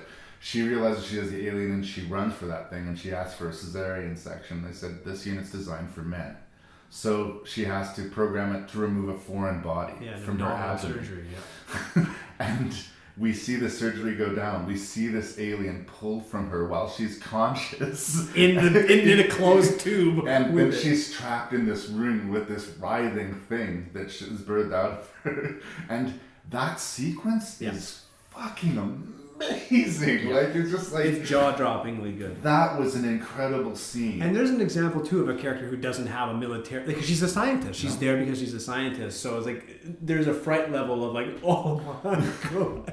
Like, I'm not equipped to from a deal with this character level, like, all she wants would be to have a child, right? Yeah. And then this terrible irony that she is impregnated, and the first thing she does upon finding out that she's pregnant is have this thing cut the fuck out of her. And that's another great change. Like I enjoyed this movie enough to kind of go in and watch some of the extras, right? And with it, that was a late reshoot. The night before scene with her and the other scientist, her partner, it's a way harsher scene where like he's almost like they're fighting. Yeah, and it's almost becomes a sexual assault. Right. Like, and as opposed to, and then we don't get any of the information about her being barren. That was a change they did in a rewrite. Like, right. It was a good change that they made. Just watching that scene after that, I'm like, this is horrible. And again, I just wanted more characters to like her husband or partner or whatever. I like him for a while, but he's such a dick to the robot character, and you're thinking, why are you such a dick to the robot character? And then the robot character poisons him, and you're like, oh, well, I guess it was good that you were being a dick to that robot. Yeah, because now he's taking it out on you. Yeah, this robot who somehow does have feelings. Another shoe that's not dropped, by the way. Yeah. Did Wayland tell him to infect them? Did he do that personally? Right. And at the end of this, David and the Numi Ripe's character seem to be buddy-buddy. And he murdered her husband and almost killed her as a result, whether he meant to or not. So the fact that the two of them are riding off into this uncertain future together is not exactly a happy ending. No. It's a troubling movie. We're about 20 minutes into the review, so I don't know what more I can say. I don't think it's successful, but I think there's enough interesting in it that you could probably take a look at it. But as a sequel or a prequel to Alien, I'm disappointed. Right. I think that's the difference, yeah. Once this movie came out, because there was talk of Ridley Scott doing the sequel to Blade Runner, I was like, oh my god. And then I watched Prometheus, and I immediately went, don't do it, Ridley. Please do not direct a sequel to Blade Runner. That's what this movie accomplished. Not exactly. We create the world of the dream. We bring the subject into that dream, and they fill it with their secrets. Then you break in and steal it. Well, it's not strictly speaking legal. It's called Inception. Already.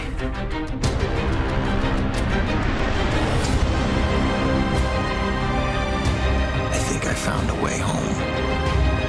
And this last job, that's how I get there. Dreams feel real while we're in them. It's only when we wake up that we realize something is actually strange. This was your responsibility. We are not prepared for this.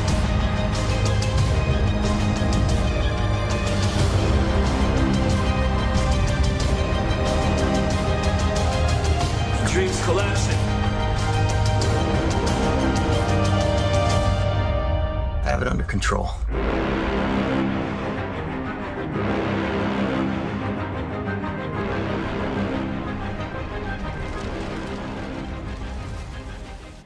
I'm always on board for the next Christopher Nolan movie, but I always feel like everybody likes Christopher Nolan way more than I do. And my regular contributor and current Rank and Review champion, Lee Beckman, mentioned that, and I agree with him, that there's a strange thing when happening to rewatch these movies, these Christopher Nolan movies. I really, really like them, but I never really feel compelled like I need to go watch The Prestige again. I never really, really feel compelled like I need to revisit. I was like, that was solid. Good movie. Next. Right? I don't know. And I don't know what it is. Maybe it's me, but that's it. So Inception comes out and everyone loses their mind over it. It's an amazing movie. And conceptually it is. But for me, what makes Inception successful is strangely not the concept of the movie. Mm-hmm. It's the execution of it. It's the world building in it. I love the scenes where the Ellen Page character is being taught to do the architecture. To do the architecture of the dream. I love finding out the rules. When the brain is attacking the invading force, it manifests itself within the vision as attacking marauding people. Yeah. Chaos. I think that was an interesting concept. I like the way they played with the layers of time. Each layer of the dream stretches time slower. All of these concepts, very, very, very strong. But at the end of the day with Inception, I want to walk away thinking that was a visually amazing movie. But my mind wasn't blown. Yeah? And I think, much like Cloud Atlas, the intention was to leave me with my mind blown. Mm-hmm. I endorse Inception. Check the shit out. Amazing cast, amazing spacescapes, and amazing dreamscapes. But at the end of the day, it does turn into a video game for me. By the time we get to the third act and we're in these snowy mountaintops and we're penetrating facilities, it turns into your classic sort of video game construct. The concept is that they're placing an idea into the dream mind of a sleeping subject, so that they can manipulate the world to their wants without force of arms necessarily. They're still basically psychological terrorists when it comes down to it, but we haven't necessarily seen this. It's a matrixy sort of dreamscape kind of world, and I like the world, and I like the visuals of the world, but I want to feel more.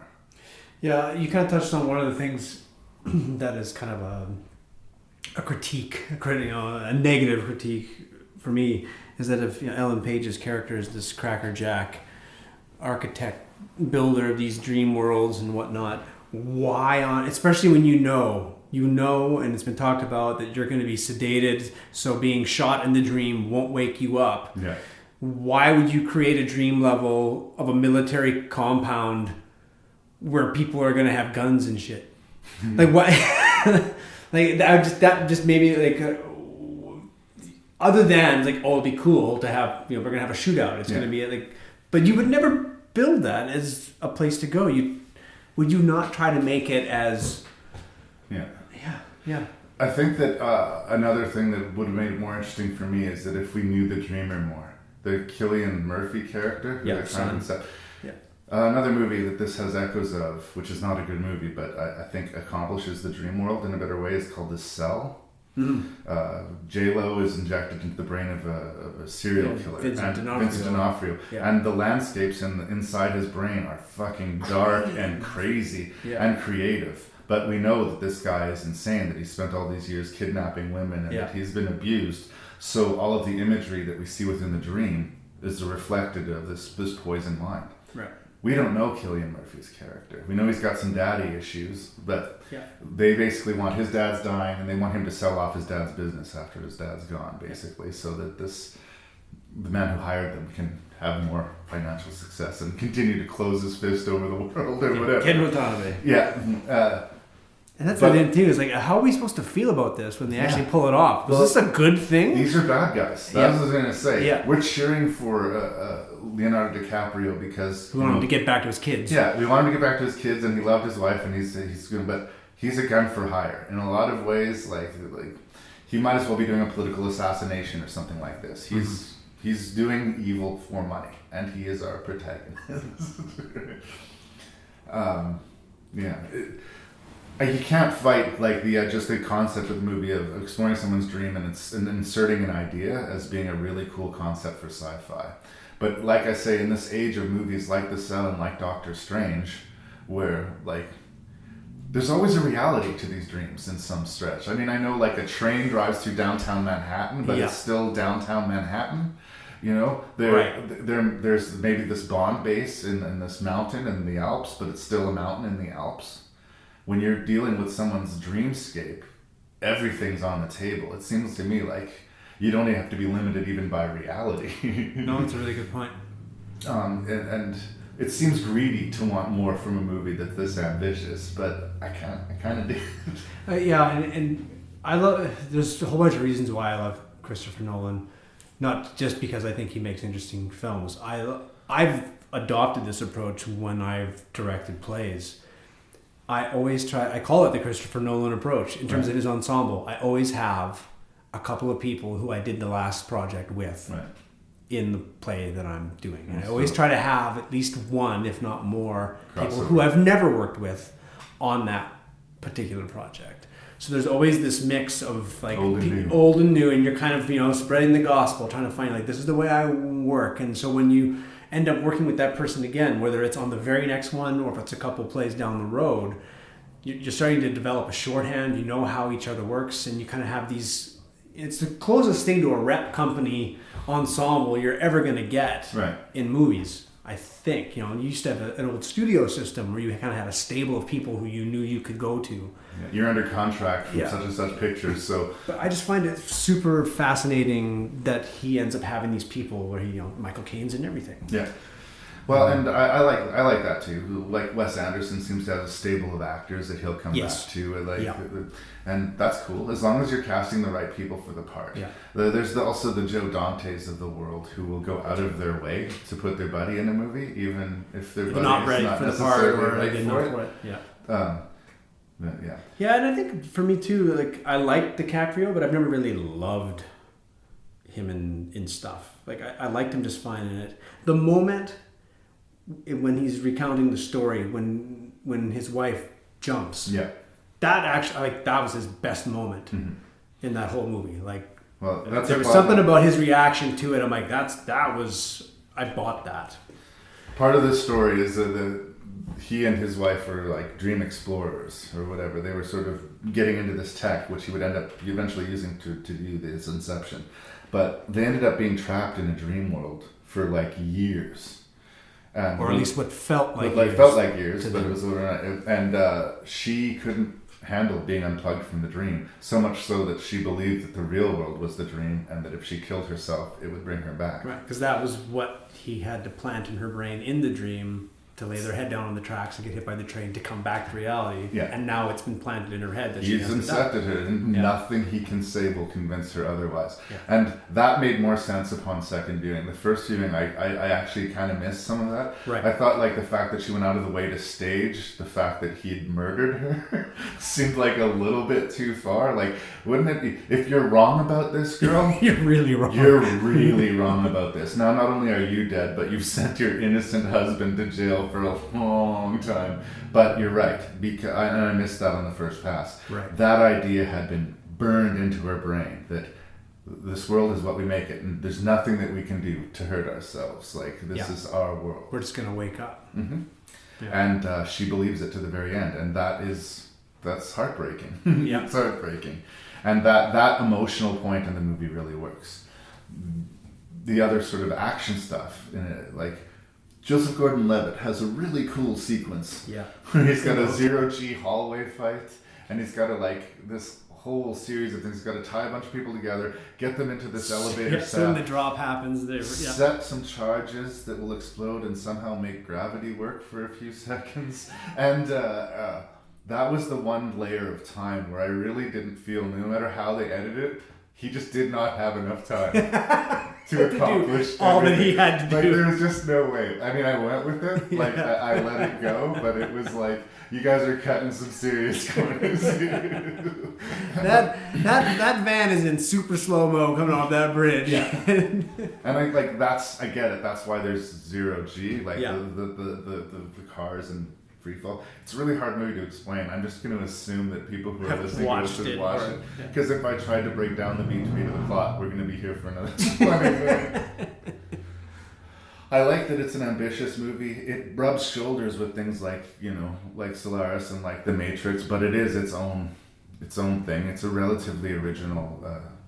And another sci-fi one that's not out in space. No, it's internal. It's internal. Yeah. You're talking about DiCaprio. And largely, I agree with you.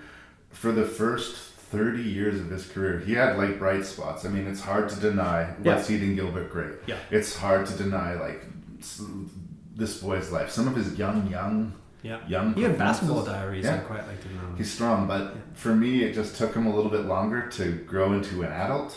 It took until The Departed for me to take him seriously. Yeah. Like even the first two Scorsese ones, The Aviator and Gangs of New York, I wasn't buying it.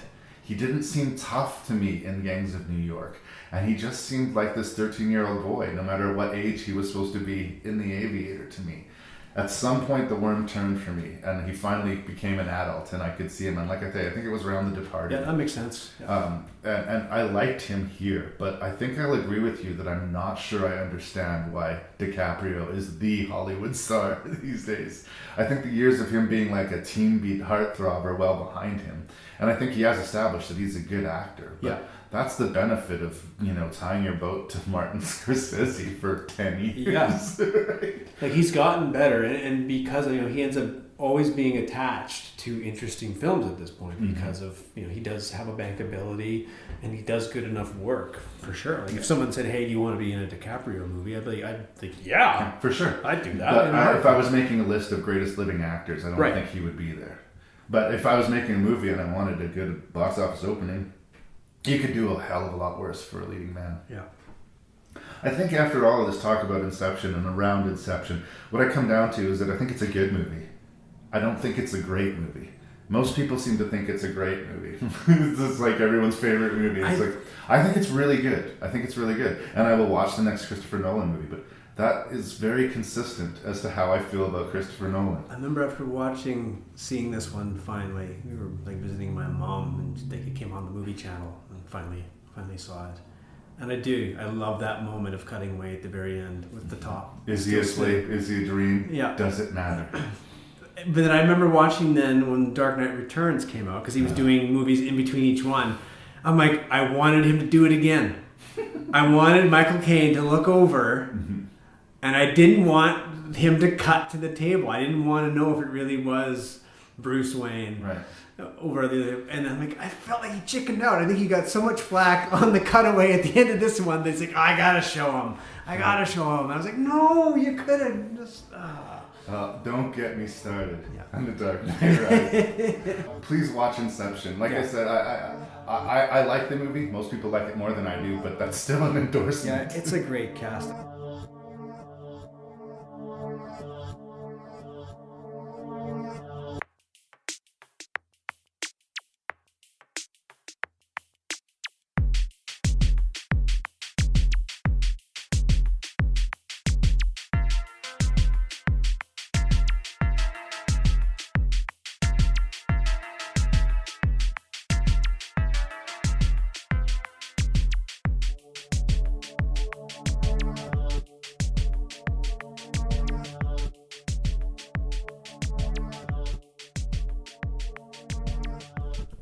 So, I wasn't yelling. I didn't lose my temper at any point of the No, you were I would like fine. to reestablish it. I do like science fiction, and I do have a great deal of respect for these directors.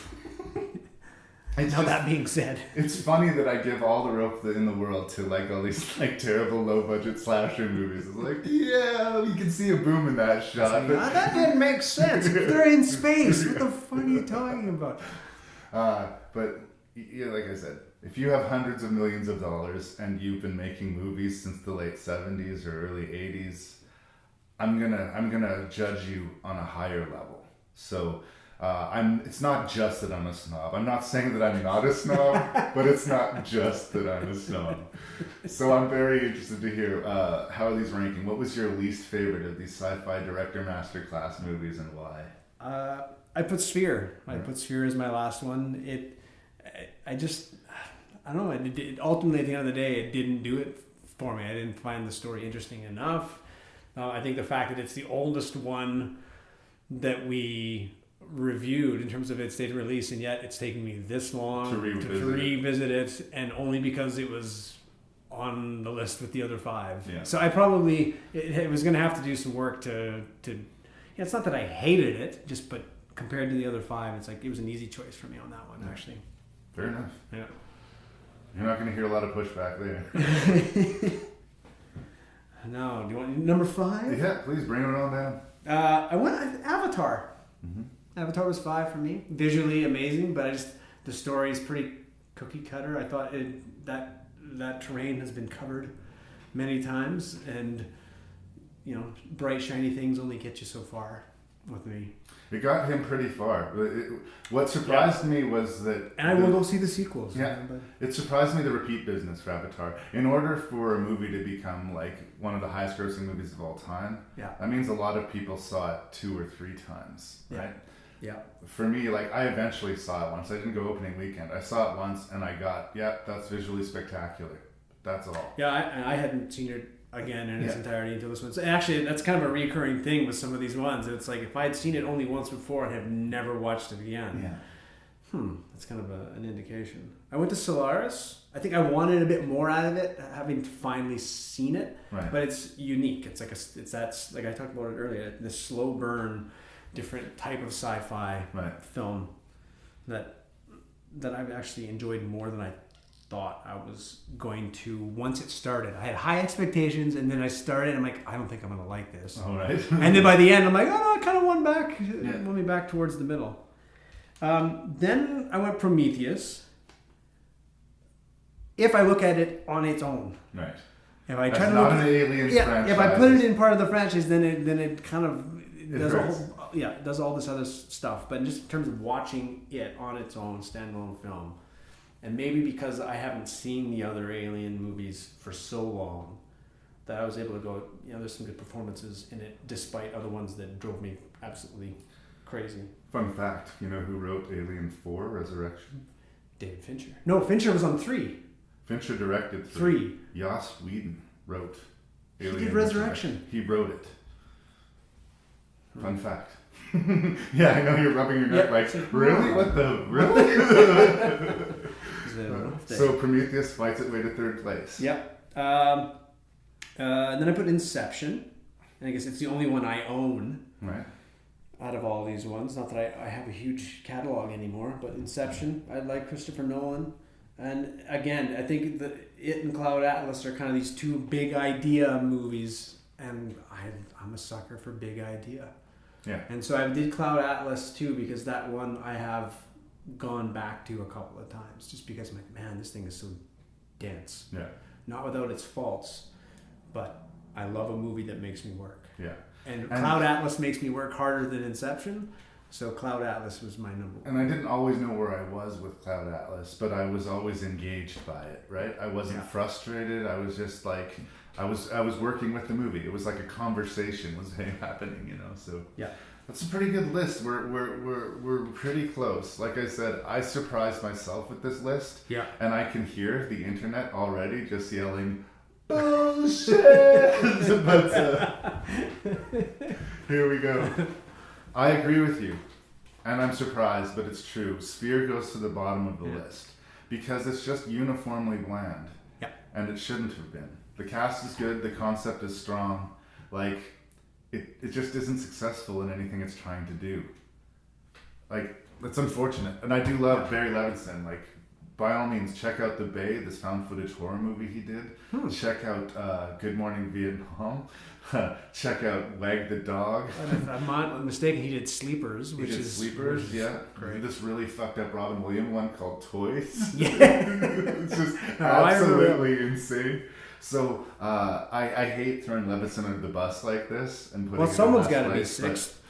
And honestly, when I sat down to do this group of movies, I thought Avatar was going to be at the bottom because I kind of got increasingly angry about Avatar after I watched it. I walked out saying, yeah, I get it. It's pretty, you guys, but it is dumb as shit.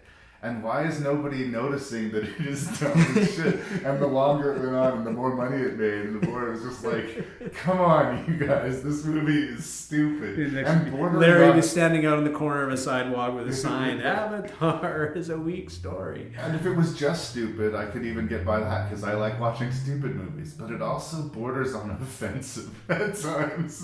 So congratulations for making 5th place. All the way in 4th place, Prometheus. Ridley, you are so schizophrenic.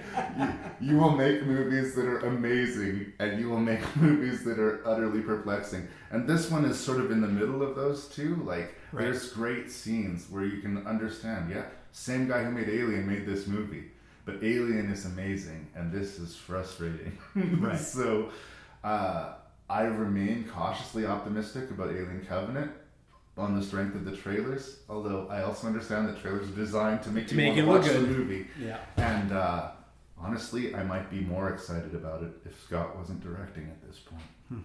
And that's a hard thing to say. Well, at a certain point, I do think some of the franchises work better, as I think Star Wars even shows an example. Not that Lucas doesn't have to be involved, but when the people move to a producer role and go, okay, I've created this thing, now you take it from here, they tend to take a step forward. Yeah. It's hard to say. This might hurt your feelings as well. No, it's all right. 3rd place, Cloud Atlas. And the only reason I think it dropped to third place is it really took me 3 passes to decide whether or not I was giving it a thumbs up or a thumbs down. Yeah. I think that if you're watching it 3 times, it's probably a thumbs up review. But if it takes you 3 times to get there, then it goes past being challenging and might be like a little bit difficult for some people. Yep. So I'm saying it's a good movie, check it out, but I'm also cautioning that it's not for everyone. There will be some people who will go, what the heck did I just watch? Yeah. Or maybe even to the point, why did I just watch it? Insanely, I am going to put Inception in second place. I like Inception. I don't think it's amazing. I know a lot of people who just think that Inception is amazing. And once again, like I often do with Christopher Nolan, I think it's pretty good. You know, I think he's a pretty good filmmaker. I will watch his next movie. You know, like if his worst movie is The Dark Knight Rises, I mean, it's still technically a well-made movie. Yes. You know. Like, yeah. So be it. And then Solaris, you guys. Number 1. And I would have never guessed that when I sat down. Oh shit! When I sat down to rewatch this movie, like I figured Solaris is somewhere in the middle. Like that's just where my head was at. That was my memory of the movie. But there's so many fucking layers to this. It's psychologically deep. It's scary. I think the romantic story actually kind of works for the most part. I like how strange Natasha McElhorn is. I like that it's the first sort of George Clooney is not just a leading man, but an actor movie. Yeah. And it just gave me the most to chew on out of all of these movies. Like I was broadsided. Which is interesting too, because it's, if I'm not mistaken, the shortest. It is of all of them too. It gets in, it does its job, and then it gets out. That said, I completely realize that there's a lot of people out there who just will not like it. That movie is boring and pointless, Larry. It's like, well, if you think that movie's boring and pointless, I apologize, but I would also encourage you to not watch the 4-hour and 15-minute, Russian version. That's a bit excessive. To like, again, I'd have to rewatch the movie, but to my mind, I do feel like this movie accomplishes everything that movie did in a fraction of the time. Yeah. And like I said, it's heady sci-fi produced by James Cameron, who I didn't think was capable of producing heady sci-fi anymore. Well, he hired a good director. He got the right man for the job. I also am a fanboy to Soderbergh, so take that into it. Mm-hmm. But like I said, when I went into this, I was thinking, it's probably going to be Inception or Cloud Atlas at the top. We'll see. Yeah. We'll see. And I got broadsided. It hit me emotionally. Or maybe it was just a lolly George Clooney ass. There was so much George Clooney ass in that movie, I was just like, well, it's got to win. Every time it happened, it went up a notch. You know he's a serious actor if he's going to show his ass, right? But then didn't Emilio Estevez show his in like Hot Shots, Hot Deux? Did he? Poor Emilio. Cool. Thank you so much for Always coming back to Rank and Review. We made it happen again. We didn't. No prizes are being given out, but I don't think we're going to scrap too much over it. No. If somebody wants to write and tell me that I'm full of shit for putting Solaris at the top, please do so at rankandreview@gmail.com. There's a lot of love in the room right now, Skye. Is there anything you'd like to say to the kids on the internet? It was go find those sci-fi movies that aren't the traditional sci-fi. It was refreshing to watch a bunch of these and just kind of be recalibrated in terms of what even fits into a specific genre. Yeah. And if you're in the Saskatoon, Saskatchewan area, do check out Shakespeare in Saskatchewan this summer. Please do. Because my boy Skye is directing shows. I'm going to plug for you if you're not going to plug yourself. Richard III and 12th Night. I'm doing Richard III. Mr. Wilbrooks is doing 12th Night. It's going to be a good summer. It's going to be a good summer.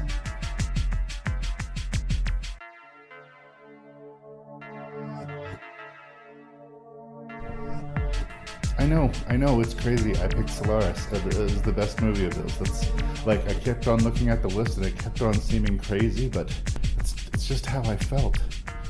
Main characters got burned alive in Prometheus and I didn't feel anything,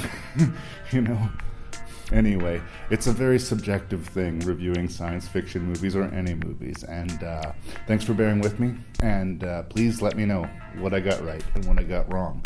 You can do that by writing me at rankandreview@gmail.com. That's RANKNREVIEW @gmail.com. please, please, please tell that other movie friend in your life that there's this podcast called Rank and Review and that it's waiting for them. And do what you can to spread the word on the show. We're knocking on the 100th episode, you guys. So anything you can do to help me spread the word on the podcast would be greatly appreciated. As always, this is your host and random Canadian, Larry Parsons, saying thank you so much for listening.